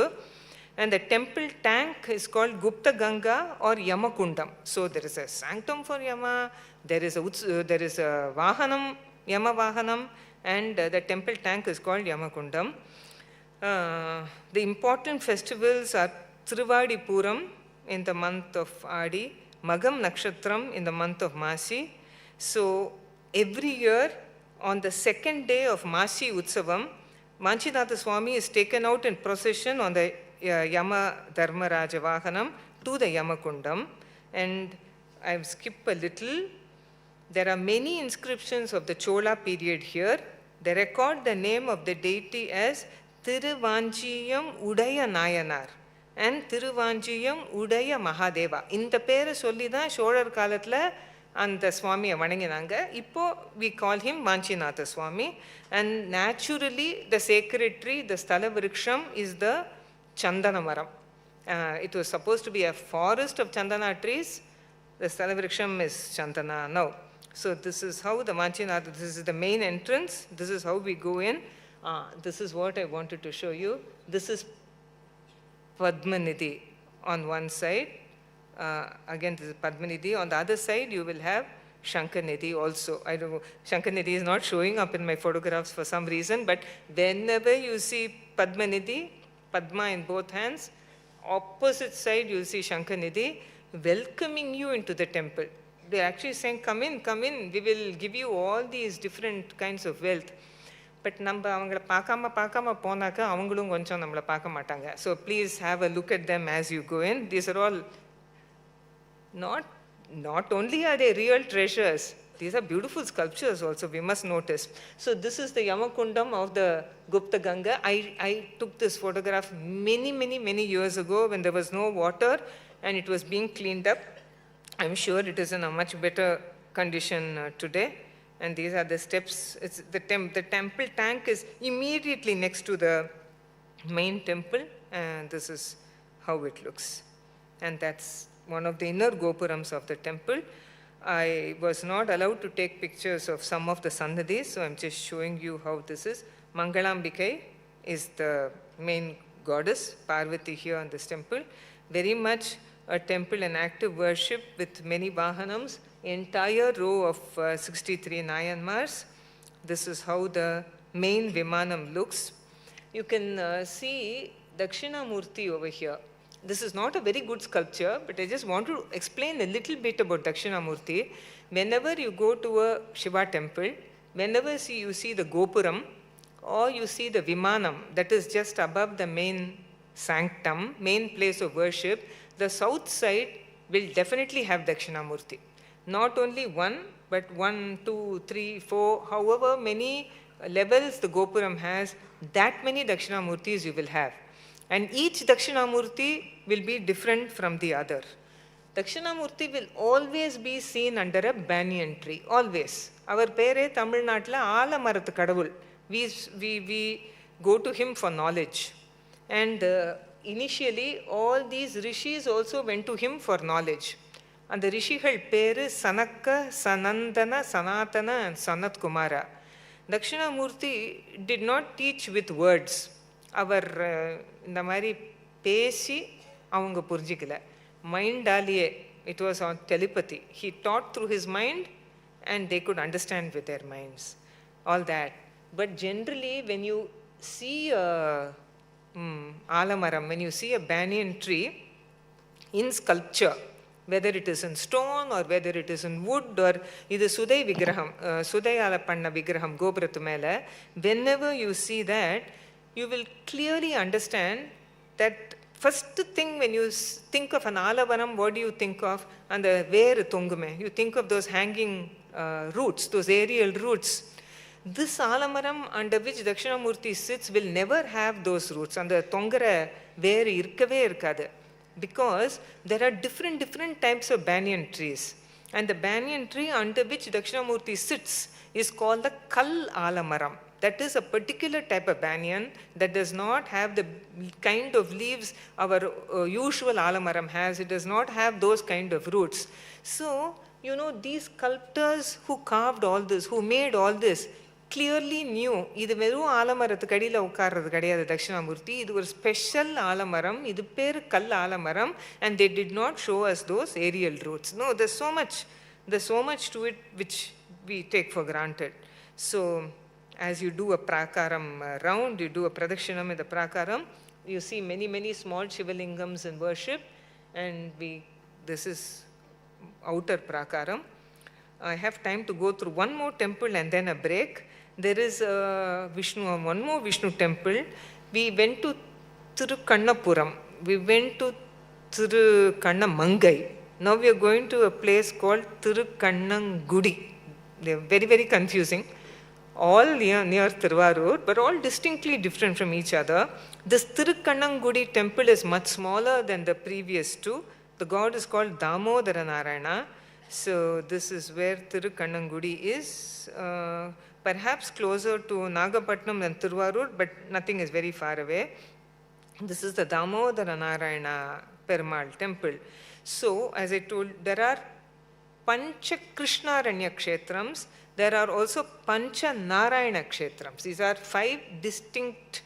these are two distinct groupings. And here, Pancha Narayana Kshetram you have, these are the 5. Ambaranadari Perumal. Not many people go there, not many people even know it's there. It is in a village called Abaranadari, not too far from here. The second is the Lokanatha Perumal temple, Thirukannangudi. You may wonder, she just now said this is Damodara Narayana. Now she is saying it's Lokanatha Perumal. I'll come to that later. The third is the Yadava Narayana Perumal temple in Kirvelur, which I showed you very briefly. Next one is Varada Narayana Perumal temple in a place called Vadakkadattur. Finally, you have the Dera Narayana Perumal temple in a place called Devur. These are all small villages with small temples but very ancient historical temples. So this is Thirukannangudi. This is the Damodara Perumal temple. One of the Pancha Narayana Kshetrams, also one of the Pancha Krishna or Krishnaranya Kshetrams. And this is how the god looks. He is standing with Sridevi and Bhudevi on the other side. The main deity is called Lokanatha Perumal, and he is seen with Sridevi and Bhudevi. And two rishis are also with him inside, and god Brahma also. Main deity looks like this. The Utsava Murti is called Damodara Perumal. So you can call him Lokanatha Perumal, you can call him Damodara Perumal. Right hand is an Abhayahasta, and the left hand is on his waist, that is Katihasta. Start noticing Vishnu images, very interesting. It's not always Shankha, Chakra, Abhayahasta, Varadahasta. Sometimes hand is on the hip, sometimes hand is on the Gada, etc., etc. Just one more small information I want to give you. You generally say Vishnu has Shankha, Chakra, Gada, Padma. He holds a Shankha, he holds a Chakra, he holds what is called the Gada, that is the mace, and he holds a Padma in his hand. இதுதான் எப்போதுமே விஷ்ணு கையில் இந்த 4 விஷயம் இருக்கும். ஆனால் நீங்கள் ஸ்கல்ப்சர்ஸை பார்க்க main டெய்ட்டி நான் சொல்லலை. நீங்கள் கோவில் பிரகாரத்தை சுற்றி நீங்கள் ஸ்கல்ப்சர்ஸை பார்த்தீங்கன்னா, the two more in Karnataka than in Tamil Nadu, the Shankha, Chakra, Gada, Padma மாறி மாறி வரும். Sometimes the chakra will go bottom right hand. Chakra may go to the top left hand. The chakra may go to the bottom left hand. Chakra mari mari varum, gada mari mari varum, shankha mari mari varum. How many of you are math students here? Okay. So 4 hands, I'll give you one question, please answer. 4 hands, it's not about temples. You have 4 hands, you have 4 things, Shankha, Chakra, Gada, Padma. இந்த 4 கையில் இந்த 4 விஷயம் மாறி மாறி வந்ததுனாக்க எவ்வளோ வாட்டி மாற முடியும்? Permutation, combination. Not 16. So Shankha இங்கே இருக்கலாம், இங்கே இருக்கலாம், இங்கே இருக்கலாம், இங்கே இருக்கலாம். Chakra இங்கே இருக்கலாம், இங்கே, இங்கே, இங்கே. So the chakra can be in any hand, Shankha can be in any hand, Gada can be in any hand, Padma can be in any hand. If it changes that many times, and Vishnu has 4 hands, how many times can the change happen? Not 16. Not 64. 24. Think about it. I'm not a math student, but this is there. 24 times. Okay? This is called the Chaturvimshati form of Vishnu. Think about it. Each thing goes 4 times in 4 hands. So, if you see suddenly Vishnu with Gada up there, with Padma up there, Shankha Chakra are down below, that is also a form of Vishnu. And depending on where the Shankha, Chakra, Padma and Gada are placed, he has a separate name. Damodara, Rishikesha, Padmanabha, dash, dash, dash, Madhava, Keshava. If you call a person Keshava, it means that Shankha, Chakra, Gada, Padma are in particular positionings. I know it's very complicated, so we'll leave it. So, the Utsava Murti is Damodara Perumal. He has here Abhaya Hasta, blessing, Kati Hasta on his waist, Sridevi and Bhudevi. The only Alvar that came to this Tirukannangudi temple is Tirumangai Alvar. He has composed 10 verses on this deity. This is a very, very interesting temple. It is known for 3 things. Kaya Maram, a Mahila Maram that never dries up. Ora Kinaru, a well that has no water, no springs. Thora Varakku, Tira Varakku, it's a mistake, a dispute that can never be solved. And all these 3 things are connected with Tirumangai Alvar's visit to this kshetram and his visit to Nagapattinam prior to this. So the story, interesting story goes that Tirumangai Alvar went to Nagapattinam where there was a famous Buddha Vihara. He stole a lot of gold from the Buddha Vihara in order to give it to the Srirangam temple. While he was taking all this treasure and traveling, it was night. And he decided to stay in this place called Tirukannangudi. He dug a big pit in the middle of an agricultural field, put all his treasures in it, closed it, and went to sleep under the Mahila Maram. That Mahila Maram is the Sthala Vriksham of that temple today. He went to sleep. Next morning when he got up, he found out that the person who owns the field had dug it up and suddenly found this treasure. And he said that since it is my field, this treasure is mine. So Tirumangai Alvar got frightened because he had stolen it from the Buddha Vihara. He wanted to give it to the Srirangam temple. He wanted to take that gold. So he told that farmer, before you, this field belonged to me. This is my treasure. And the farmer started to fight with him. And Tirumangai Alvar said that he would take it to the higher authorities. So it is a Tira Vazhakku. Vazhakku is a court case. It has never been solved. And then that Kaya Maram is that Maram, the Mahila tree under which he slept, which never ever dries up. And the Ura Kanaru, that well that has no water, is also near the temple. So when he woke up the next morning, after his fight with the farmer, he wanted a drink of water. And there was a lady drawing water from the well. So he said, lady, can you give me some water? She got the fright of her life and said, no, I won't give you water because just like you claimed that land from the farmer, you claim this well to be yours, so I'm not giving you any water. So he said, I'll curse you and the well will never have any water. So all these 3 things are connected with his visit to the kshetram. This is the tall temple Gopuram. As we go in, we find a small sanctum for Ramanujacharya, the illustrious Vishishtadvaita preceptor, Vaishnava preceptor. Look at the door of this temple. Look at how beautifully it has been carved. It may not be old, but beautiful. This is the main Vimanam of the temple. The goddess is called Aravinda Nayaki Tayar. That's her sanctum.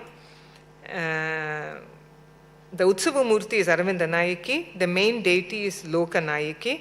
This is the Mahila Maram. This is the tree under which he slept. And it's called Bakula in Sanskrit. And whole lot of medicinal properties. I'm not going to read all that out to you. but the tree itself looks very beautiful. It's on the rear side of the temple, and the temple tank is called Shravana Pushkarini. It's very big, very, very beautiful, all to the rear. Cholanadu is full of temple tanks, full of temples, full of water, and there is a small Vishnu temple, small one, another one, on the banks of the Shravana Pushkarini. So you have this temple, this is Thirukanangudi, and we'll take a break now and we'll come back later. Thank you.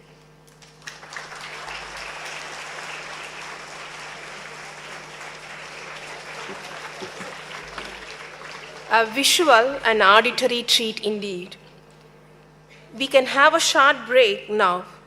Let's continue the visual tour of Chola temples after a break of 15 minutes. Let's reassemble at the auditorium after 15 minutes. Dear students, there will be an interaction session at the end of the post-break session.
That is also a very ancient Shiva temple, and the Shiva there is called Bhattaranyeshwarar. Same Sthala Puranam is there also. So this is Nataraja dancing, so many hands and leg going up to his head. Usually it goes above his head also. So this is the Navaneteshwarar temple. Can you see how high the main Sannidhi is? Just like in Kodavasal and also in Kirvelur. Again, notice these sculptures. These are very, very Chola. Go to a Chola temple, 9 times out of 10, you will find these yalis. This is a very tall temple, which you don't know from the outside. Keeps going like this. Again, these are the stone windows that have been cut into beautiful designs. Imagine taking one piece of stone and doing all this. And then there is a Ganesha right at the top. This is another stone window cut into granite rock. And then we are going into the inner prakaram now. Main sanctum looks like this. At a very high level, you have Vishnu here. I'm sorry, you have Shiva here. This I want you to notice. In almost all the Shiva temples, if you look very carefully, and please look carefully, as you are doing a pradakshinam of the main Shiva sanctum, I repeat, when the Shiva sanctum is facing east, you will see Ganesha, you will see Dakshinamurti, both facing south. And then on the back wall, you will see Mahavishnu. If Mahavishnu is not there, you will see this sculpture. This sculpture will look like this. Shiva inside one small thing like this. This is called Lingodbhava Murti. And the story is connected with Thiruvannamalai, the famous Thiruvannamalai, where Shiva was actually a pillar of light. And Vishnu, here is Vishnu. Vishnu went down in the form of Varaha, Katupanni. He went down to find the feet of Shiva. And Brahma is shown here. This is Brahma over here in the form of a swan. He flew up to find the head of Shiva. Neither of them could find. That's another story. So here they show Brahma over here. There he is shown as a swan. Vishnu is shown here. He is shown as Varaha here. Generally, you will find either Mahavishnu or Lingodbhava Murti on the back wall of the main Sannadhi as you are doing a Pradakshina. They could have left it at that, but look at this very beautiful thing that you are showing on top. A miniature of a temple. This also. So anyway, we keep going. Right at the back of this temple, right at the back, you have a sanctum for Arumuha Swami. That is Shanmukha. I don't have a picture of the main deity in worship. The Singaravelan whom we are worshipping is so famous in this temple is the Utsava Murti of this Sannadhi of Arumuha Swami. Alright? The Stalavriksham here is the Mallika. This is the Malli, jasmine flower, and it is the Stalavriksham. Of course, it's not a vriksham, it is not a tree, it's a plant, but nevertheless, it is the Stalavriksham. It has so many medicinal properties. It is used in Ayurvedic medicine. It has ingredients which arrest bleeding. The whole plant is used for removing intestinal worms. The perfume extracted from the flower is used in treating mental disorders, jaundice, other diseases. The juice is used as a cure, antidote for scorpion stings. Flower buds are useful in treating ulcers, boils, skin diseases, diseases of the eye. The leaf extract has an antibacterial effect and acts against breast tumors. So all this I have collected from this book, Sacred Trees of Tamil Nadu, published by the CPR Environmental Educational Center. So each Stalavriksham, Malli or jackfruit or mango, whatever it is, used in medicine. So this is the Malli that is still there, it is still grown. As you are doing a Pradakshinam in the inner Prakaram, you can still find this plant that is grown over there. There are several small gopurams also. As I said, every wall here is Chola. The temple tank, Pushkarini or Kulam, it is at the back side of the temple, is known as Kshira Pushkarini, Pal Kulam in Tamil. Direct translation. Kshira Pushkarini, Sanskritam, Pal Kulam Tamil. And this is it. It's very, very big, very clean also. That is the compound wall of the temple seen from outside. There is something very interesting about the Navaniteshwara temple. As you come and do a pradakshinam, on the left side, there's a small doorway leading from this Shiva temple to a small Vishnu temple. Same compound, they share the same compound wall, wherein the deity is worshipped as Chola Vamana Perumal. You all know the Vamana avatar of Vishnu when he came as a young boy and asked King Mahabali for land that he could cover with his 3 steps. That Vishnu is here. And according to local lore, local tradition, it is said that Vishnu took the blessings of Shiva here before going to the court of King Mahabali. Anyway, there are several inscriptions in the Navaniteshwara temple in Sikil. The old name of the deity, now we call him Navaniteshwarar, the old name was Pal Vennai Nayanar. Pal Vennai Nayanar. And a Vijayanagara inscription of the reign of a king called Achyuta Maharaya, 16th century, mentions the same name, Pal Vennai Nayanar. We don't know when the name changed to Navaniteshwarar, no idea. And another Vijayanagara inscription, 1560 date, belonging to the time of a king called Sadashivaraya, mentions a donation for lamps, festivals to the shrine of Kumaraswamin. Kumaraswamin is today's Singaravelan, in the temple of Pal Vennai Nayanar at Sikil. So, unique temple where Muruga is more famous than Shiva over here, but Shiva is the Padal Petrasthalam, and next to it you have a Vishnu temple where it is said that Vishnu took the blessings of Shiva before going to see Mahabali. Just give me 1 second, I have to change the slide. We'll now go to a place very close to Manjagudi. This is the Saranatha Perumal temple in Tirucherai. There is also a Shiva temple, but I'm talking only about the Vishnu temple here. Far closer to Kumbakonam than to Thiruvarur, but since we are here, we'll talk about it. Plus, I want to tell you one thing. In each of the temples that I am talking about, I am leaving out many facts, because if we take all the details of all these temples, we'll probably be able to cover only 1 or 2 in this lecture. There are so many details. I'm only giving you a superficial view, bird's eye view. And also, during the intermission just now, somebody asked me to explain this. It's a very pertinent question. So many temples have been built in this entire area, around Thanjavur, Kumbakonam, Thiruvarur, all these temples that I've showed you, especially the Mada Kovils, how much of stone is being used, for the base of the Gopuram, for the Vimanam, for the Prakaram walls, everything is granite. But this place is completely flat. You don't have a hill even in the vicinity. So where did all the stone come from? How did they build it?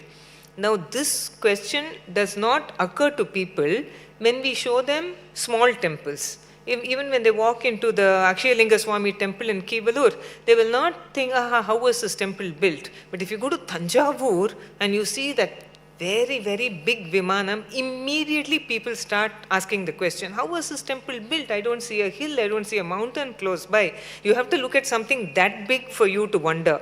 But every other temple in this entire Chola Nadu was built with granite, and we don't know where exactly it comes from. So archaeologists and historians and scholars worked on it, and they found that in Trichy there is granite, in Pudukottai there is plenty of granite. So we are somewhere between these 2 places, and there is an arc of low-lying hills between Trichy and Pudukottai. So much of the stone, much of the rock has been brought. Miles and miles they have pulled and pushed and used elephant power to bring these stones. And it is not a very easy task to put stone upon stone. If we go into a temple, if we just take a few minutes off and think of the difficulty with which they have been built, and the science and technology and architecture, all that, you will actually be stunned. So you can push one stone. Suppose this is one stone, think of it. I push it into place. Temple is going to start here. How do I put the next stone on top? How do I put the next stone on top? How am I going to join these two stones? So basically, there was no cement those days. There was no joining material. One rock was placed on another rock, with great difficulty. I won't go into the details. That's how it was done, and that's how these temples were built. And another question that was asked was, were the sculptures made elsewhere and then brought and then fixed on the temples, or were they made in that place? They were made there. After the stones were put one on top of the other, the carvings were made on the wall, except a few examples, like I told you, Ganesha, Dakshinamurti, etc. on the walls. Those may have been made later and then fixed. But this is I don't know how to put in words. This fantastic engineering, architecture, sculpture, mind-blowing. And the fact that we are right here and we have never been taught to appreciate it is, again, it's a very sad thing. Well, anyway, we will quickly go to Tirucherai because I'm running out of time. It is home to a Vishnu temple dedicated to Saranatha Perumal, and it is one of the 108 Divya Deshams or places sacred to Vishnu, praised by the Alvars. The temple was visited by Thirumangai Alvar, who sang the praise of Saranatha Perumal, and it is found in his work, Periya Tirumozhi. He describes Tirucherai as full of fragrant sandal groves and lakes with blue water lilies. So this place was full of sandal. We are not too far away from Srivanchiyam. There also sandalwood. Thirumangai Alvar mentions sandalwood trees over here. And this is not from this temple, but this is Thirumangai Alvar and his wife Kumudavalli. And the ancient name of Tirucherai was also Rajasundari Chaturvedi Mangalam. Rajasundari was a Chola princess. I am going off the topic just a little. There may have been many Rajasundaris in the Chola dynasty. Maybe not. Just Sundari means a beautiful lady. Rajasundari, a beautiful lady of the Chola dynasty. There must have been many of those. I don't know. But there was one particular Rajasundari of the Chola dynasty who married a king from Orissa. And she went to Orissa, but she was from Sholanadu, and she liked Chola temples so much. And you know, in nearby Dharasuram is so close to Kumbakonam, the front part of the temple has been made like a chariot. It has wheels and horses and all that. So when Rajasundari got married to this prince from Orissa, and she went there and became the queen, she took this idea of making a temple like a chariot. And in later times, the Konark temple came up. That beautiful Konark temple where it's a sun temple and the whole temple looks like a chariot. So the idea came from Tamil Nadu and went to Orissa. So ideas traveled across India, basically. Anyway, so this was called Rajasundari Chaturvedi Mangalam, and the deity, today Saranatha Perumal, was worshipped as Tiruchennetri Udayar. That was his name. Tirucherai is also mentioned in Chola inscriptions. The main deity standing posture facing east, and the very, very significant feature here is goddess Kaveri is here, along with Markandeya, Sridevi, Bhudevi and Neela Devi. This I have got from the net. This is Perumal here. And goddess Lakshmi is called here as Saranayaki. And according to the tradition of this temple, River Kaveri performed penance at this holy place to have a darshan of Vishnu. When he appeared before her, she asked for 3 boons, and she requested Vishnu to stay on in Tirucherai so that other devotees could also worship him. And Kaveri wanted Vishnu to give moksha, liberation to other worshippers, including herself, and she wanted to consider herself on par with river Ganga. The Pushkarini of this temple is called Sara Pushkarini. Many, many, many inscriptions here. Many inscriptions. I won't go into the details. So this is how the temple actually looks. Huge gopurams. This is the Garudan Sannadhi, and then you go into the Mantapam, and then you go into the main sanctum. see these pillars, we take them, so many pillars we are seeing every day in every temple. It doesn't mean anything to us. But this whole thing up to here is one piece of stone. Each pillar is one piece of stone. Imagine how much rock they would have had to cut from some hill, drag it across so many kilometers, carve it beautifully, and put it up like this. What system? Pulleys, I don't know what they did. And then put some other sculpture on top. And then the ceiling. Not easy. Not easy at all. Think about it. But yet they have done it. Okay, so Dvajastambha, active worship is this temple. And it is a very, very famous Divya Desham. Also very often visited because it is so close to Kumbakonam. Many sculptures of Vishnu on the walls. Very clear Chola features of architecture. Other features are also there. This is Lakshmi's Sannadhi. And this is how the temple actually looks. 2 prakarams are there. And I just quickly go to the sculptures. This is the Sara Pushkarini, which is very clearly visible, and the different vahanams of this temple. So, since I have very clearly run out of time, I just want to sum up by telling all of you, especially the young students who are here, you have so much around you, literally so much around you, a lot of history.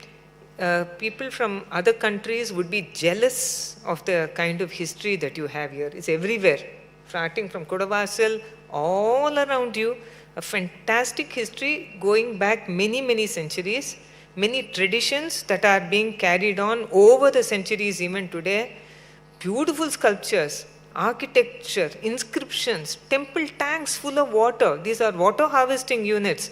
Tall gopurams, some of the tallest gopurams that you have are in Chola Nadu.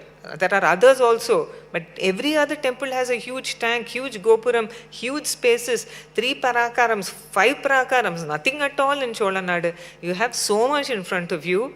I just want to say, I've said this before, I'm saying this again, be proud of what you have. Be very, very proud of your local tradition. You can learn world history. History of US, history of Europe, all that. Every history is important. Every piece of knowledge is important. Start from local history, something that anybody in the world would be proud of. You need to be proud of what you have. You really have to be proud, and please take care of all these things. These are treasures that you have with you. Pass it on to future generations. We have got it from our ancestors. Is it not your duty? You are young still. Keep it safely.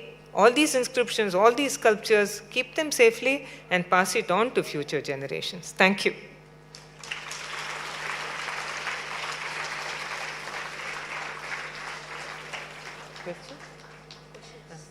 Okay, if any of you have any questions, please ask.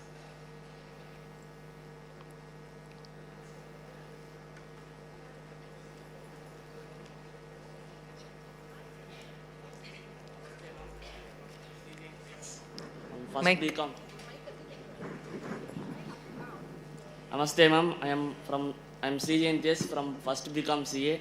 I have one question to ask, ma'am. Can we worship Anju Vattathamman now to protect the earth from the climate change? That's such a nice question. Very good question. I'm sure you can. I'm sure you can.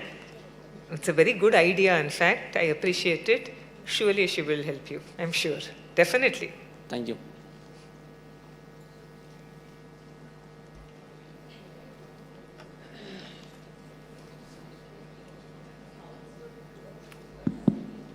Namaste, ma'am. I am S. T. Harita from First BA English. This is my question, ma'am. What architectural style is followed by the Chola dynasty temples, ma'am? Okay, so when we have these Chola temples, they didn't suddenly have a different architectural style. They followed what was left behind by the Pallavas in North Tamil Nadu and by the Pandyas in South Tamil Nadu and by many other chieftains who were there before them in this area. So temple architecture is a continuous process. It doesn't suddenly come. Okay? So, how you can point out several significant features of Chola temples is by way of the pillars. The Chola pillars are, I cannot put it into words, the Chola pillars have a style of their own. The Chola gopurams have a style of their own. The way the mantapams are built also is a separate style. But suppose I'm just saying there is a Chola Shiva temple. There is the Sannadhi, main Shiva Sannadhi. In front of it, there is a Chola Mantapa. And you know it's a Chola Mantapa because the pillars are typical Chola pillars. And in front of that Mantapa, in later times, if Vijayanagara dynasty came and built another Mantapa, that Mantapa will be in a very different style. The pillars will be very different. So those who know how to find out will know that as they enter a temple, they are first going into a Vijayanagar Mantapa and then into a Chola Mantapa and then they are worshipping the main god. So each dynasty had some special features. Cholas also had special features. It's very difficult for me to explain that without slides, but it needs many years of studies and going around to temples, observing before we can just go into a temple and say this is Chola or this is some other dynasty. Thank you, ma'am.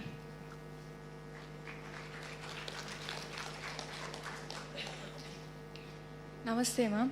I'm S. Rajalakshmi from First B English, ma'am. My question is, what materials were mainly used to construct the Chola temples, ma'am? Granite stone, mostly, Karangal. But if you see the gopurams till the base are made of Karangal, granite. The top part where you saw all these beautiful sculptures are made of brick and chunam. The top part and the color irke and it is made of brick. But lower part is always made of stone because it has to hold up the entire gopuram. The rest of the temple is granite. It is Karangal. Thank you.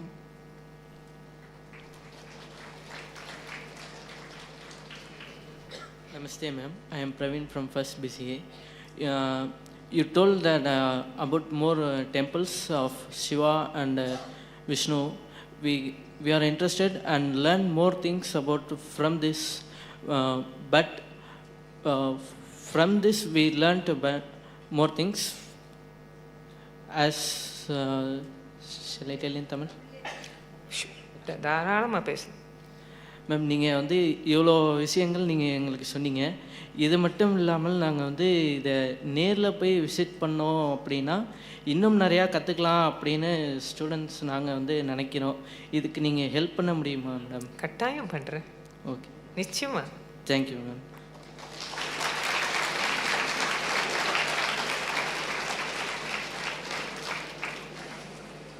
Namaste, ma'am.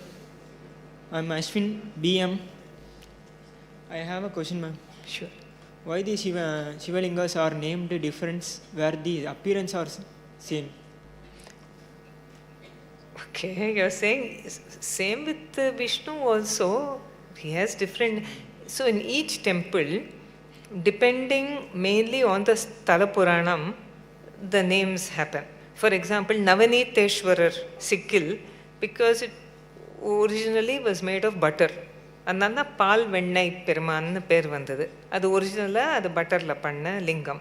அந்த மாதிரி Koneswarar from Kudavasal is something to do with that pot coming. குடவாசலுங்கிற பேரே அந்த குடத்தினால வந்தது.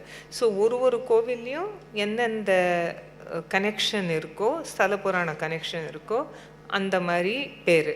இப்போ தஞ்சாவூரில் பிருஹதீஸ்வரா, பிருகதுனாக்கா சம்ஸ்கிருத மொழியில் பெருசுன்னு அர்த்தம். அந்த லிங்கம் 11 அடியில் இருக்குது. அதனால பிருஹதீஸ்வரான்னு பேர். அந்த மாதிரி ஒரு லிங்கத்துக்கும் ஒரு பேர் இருக்குது. Okay. Thanks, ma'am.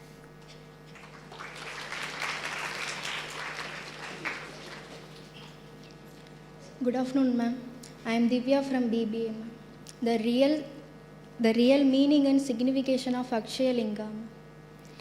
Akshaya is to do with plenty, prosperity. So if they pray to Shiva, he is supposed to give you a lot of good things. That's the meaning. Thank you, ma'am. Thank you.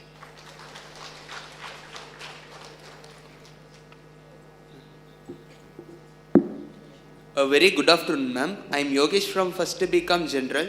My question is, in which form of Lord Vishnu is mainly worshipped in Chola period in Vaishnava temples, ma'am? Which form, meaning how he holds Shankha Chakra? So, definitely he will have Shankha and Chakra. There is no change. Shankha on the left hand, Chakra on the right hand. The two lower hands could be, this is Abhaya Hasta, இப்படி இருக்கலாம். The Varada Hasta அப்படி இருக்கலாம். Or he could be keeping it on his hip. He could be keeping it on his thigh. Or Gada மேல வச்சிருக்கலாம். Usually இப்படிதான். There is not much change. In other places there is change. But in some temples the chakra could be like this. Most temples chakra is like this. Vishnu is generally like this in the Chola temples. Thank you, ma'am. Namaste, ma'am. I'm K. Akshaya, ma'am. What are the significance in constructing prakaram, kodimaram, inner, outer, etc., ma'am? Okay. So, this is a little bit of a complicated question. Today, you see these big temples in Chola Nadu. They have 2 prakarams, 3 prakarams, 4 prakarams, etc. Originally, when the temple was built, when Thirunyana Sambandar and Appar and all visited these temples, they would not have been this big. They would have been very, very small temples. Probably just 1 prakaram would have been there. But later, slowly, as more and more people started visiting these temples, and more money came, kings and queens gave more and more money, the size of the temple started to become bigger and bigger. So many more sannadhis were added. One Murugan sannadhi, or Pullayar sannadhi, Inta sannadhi, Anda sannadhi. So the temple started to grow bigger and bigger, and prakarams, from 1 prakaram it became 2 prakaram, became 3 prakaram, etc. So the original temples would not have been so big. If you take Akshaya Linga Swami or Sikil temple, etc., originally they would have been very, very small. Okay? Over time they have become bigger. Regarding the Dvajastambam, that is actually a Kodi Maram, flag post. And the mele irukkiradhu is the Kodi of the god. So that is among many other things, it is to signify the power of the god. Sometimes, Gopurams have more than one, temples have more than one Gopuram. It will be east, west, north, south. So people will not know which is the main entrance. The main entrance can be fixed by the positioning of the Dvajastambam. Where the Dvajastambam is the main entrance. The main entrance may have a small Gopuram. The back entrance may have a big Gopuram. Doesn't matter. Where the Kodimaram is the direction the god faces, and the direction the god faces is the main entrance of the temple. Okay. Thank you, ma'am.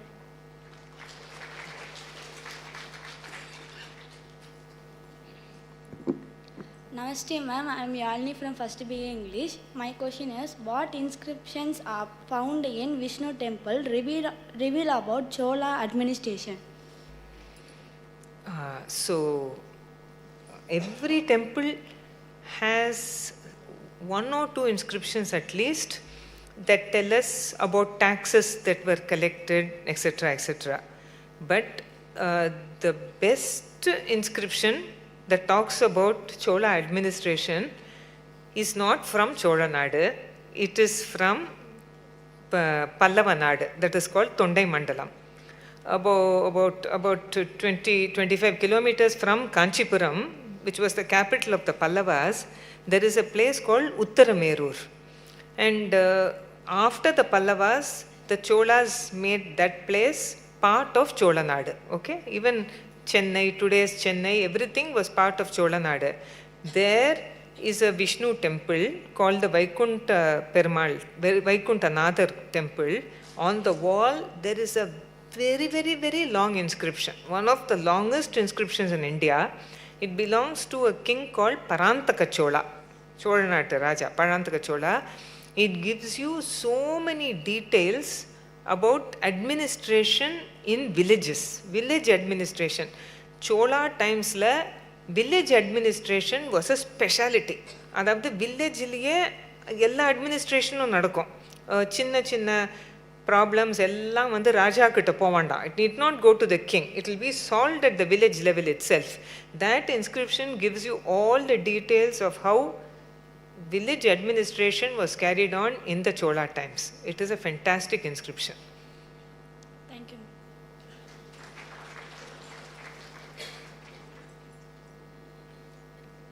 Namaste ma'am, I am Aruna, first BCom BM. Where is the Shiva and Vainava difference in the Sangam period onwards ma'am? Why is there a difference between Shiva and Vainava? Vishnu from the Sangam period onwards? Why are you are saying why there is a clash? அந்த சண்டை ஏன் இருக்குன்னு கேக்குறீங்களா? Yeah ma'am. அது அப்புறம் வந்தது அதெல்லாம். There was no problem for a very, very long time. If at all there is a problem, a clash, it's not between the gods, it's between the people who follow.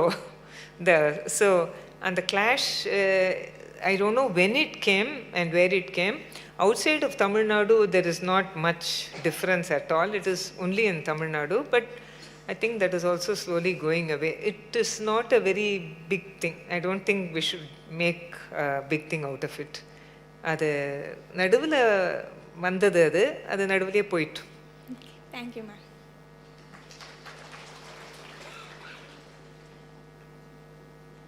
Namaste ma'am. I am Ramanarsiman from first BCom CA. My question, how are the Chola temples, Chola Vishnu temples different from Chola Shiva temple? Okay. There is not much difference as far as architecture is concerned. The main difference is, see, there are books called the Agamas. And the Agamas will tell you how a temple should be built, how the festivals should be conducted, how the rituals should be conducted, etc. So there are different Agamas for Vishnu temples and there are different Agamas for Shiva temples. That is one difference. Other than that, if the difference comes in how you sculpt the images. For Shivan Kovil Patena, mostly it will be different forms of Shiva. You have Dakshinamurti, Lingodbhava Murti, Gajasamhara Murti, etc.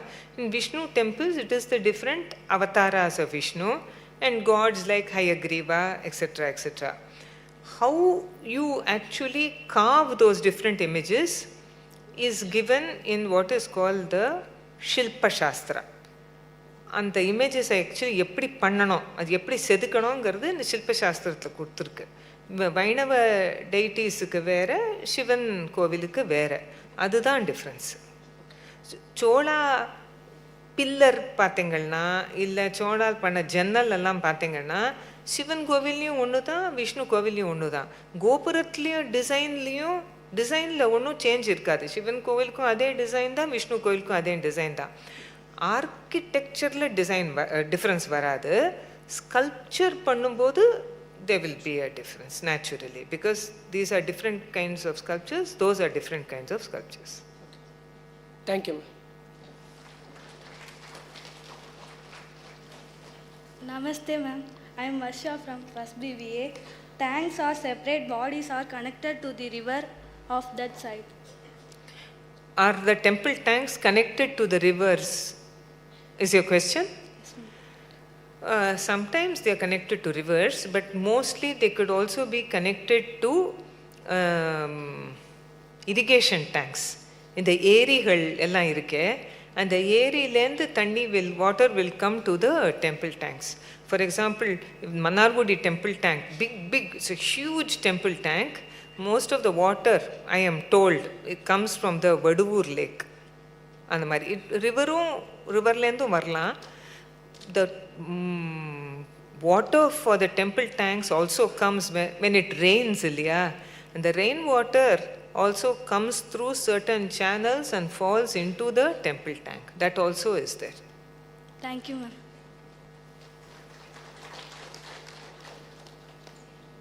Namaskaram, ma'am. I am Batmapriya from BCom CA. My question is, cranberry is a cure for infection in body. We know it is a Talavriksha, maybe it is a cure to corona-like virus. Please repeat the question. Cranberry is a cure for infection in body. We know it is a Talavriksha, maybe it is a cure for corona-like virus. I don't know about that. Maybe it is. But which Talavriksham is it? Which temple? I don't know. தமிழில் சொல்லுமா? இறந்த பழம். இறந்த மரம் நான் இப்போ சொன்னேனே.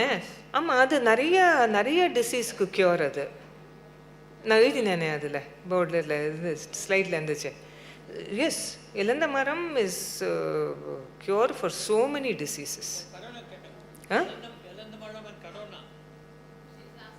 With corona? I don't know that. I don't know the answer to that. Perhaps you will have to ask Ayurvedic doctor. So, thank you.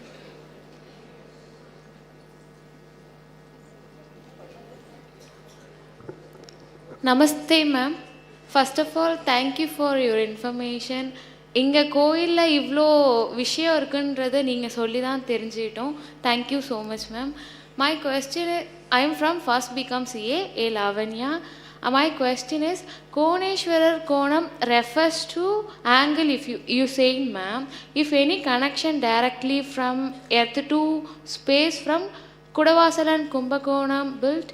That Konam, Kumbakonam, this Koneshwarar, Kona means angle actually in Sanskritam.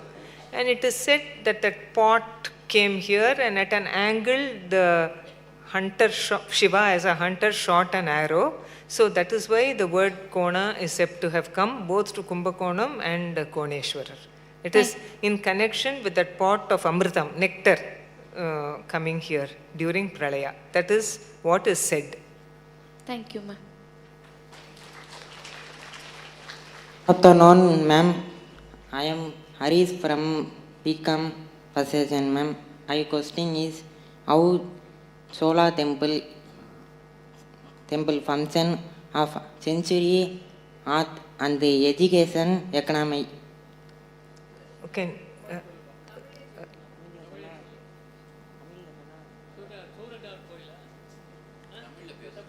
How then Chola temple function of century, art, education and the economy? How there was education in the Chola temples? Yes, ma'am. Oh yes. Temples were not just places of worship. Schools were run inside the temple premises. Dance was taught inside the temples. Music was taught inside the temples. Vedas were taught. Divya Prabandham, Alvar's Divya Prabandham and Nayanma's Devaram, they were all taught inside the temples. Temples also had libraries. இப்போ இருக்கிற library மாதிரி இல்லை, but they had palm leaf manuscripts. Ola Chaudi were kept inside the temples so that the students and the teachers could refer to it.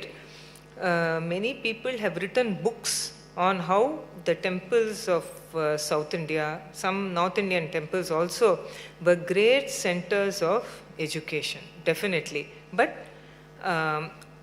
in the temples that I have shown you today, we do not have inscriptions telling us that these were educational centers. Definitely they would have been there, but I don't have the evidence to show you. But in many other temples we have evidence by way of inscriptions to show that subjects were taught here and there were many students who learned those subjects. Thank you, ma'am. Thank you.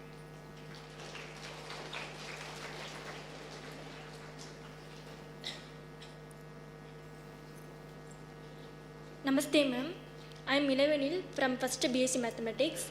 Ma'am, my question is, what is the significance and importance of gopurams in temples? So gopurams are the first thing that you see. If you think of Tamil Nadu, you think of a gopuram. Our state emblem is also a gopuram. In no other part of India are gopurams so important as in Tamil Nadu. Even if you go to Kerala, only one or two temples, I'm saying Kerala because it is so near Tamil Nadu. Very few temples have gopurams like what we have. Andhra Pradesh is so near, very few temples in Andhra Pradesh have the gopurams of Tamil Nadu. This is a unique architectural feature of the temples of Tamil Nadu. Before the Chola period, we had gopurams definitely, but they were small gopurams. We have them in many Pallava temples, small gopurams. When the Cholas became a very rich dynasty and when they became very powerful, slowly the size of the gopurams started becoming bigger and taller also. And some of the largest gopurams, you saw it in, you can see it in Thiruvarur, you can see it so many other places. Chola gopurams are very, very big. And then when later dynasties came like Vijayanagara, the gopurams became even taller, even bigger. And the Sriviliputtur gopuram, one of the tallest gopurams, is even after Vijayanagara, 17th century. So when we look at the gopuram tradition of Tamil Nadu, it has an evolution. Suddenly vandirilla. Chinna gopurathilenda ஆரம்பிச்சு ஒரு 8ஆம் நூற்றாண்டுல 8th century it starts. And then slowly it becomes bigger, taller, and you have the tallest gopurams in the 16th century. Chola gopurams are also big, very big. So it's a special feature of Tamil Nadu architecture. Thank you, ma'am.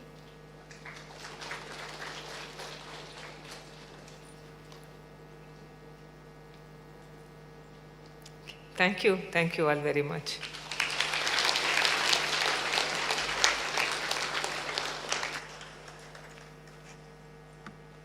Thank you, ma'am, for the vast array of the photographs and the wealth of information you shared with us. It was an awakening session that there is more to look for when we visit any temple. I invite our Madam Chairperson onto the stage to honor Dr. Chithra Madhavan. Please, ma'am.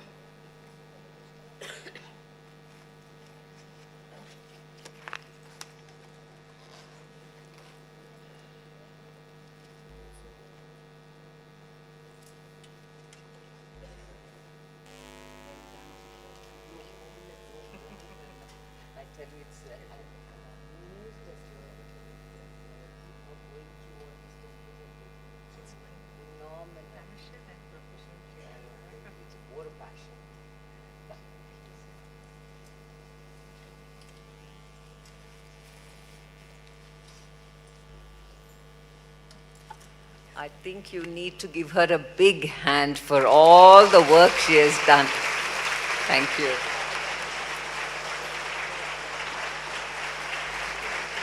Madam is now honoring our speaker.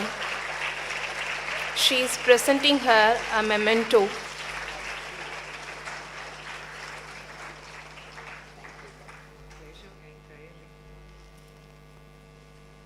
Thank you, ma'am.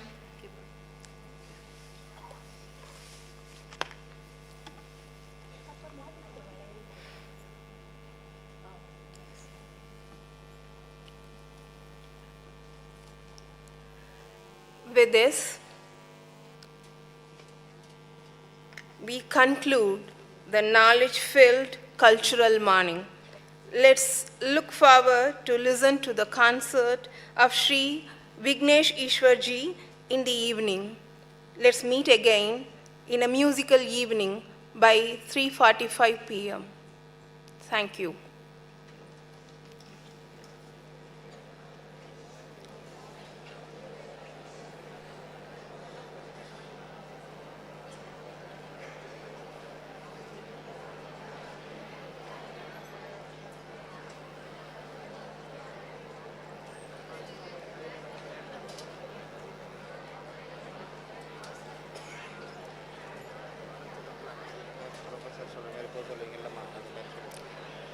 Students maintain silence while leaving the auditorium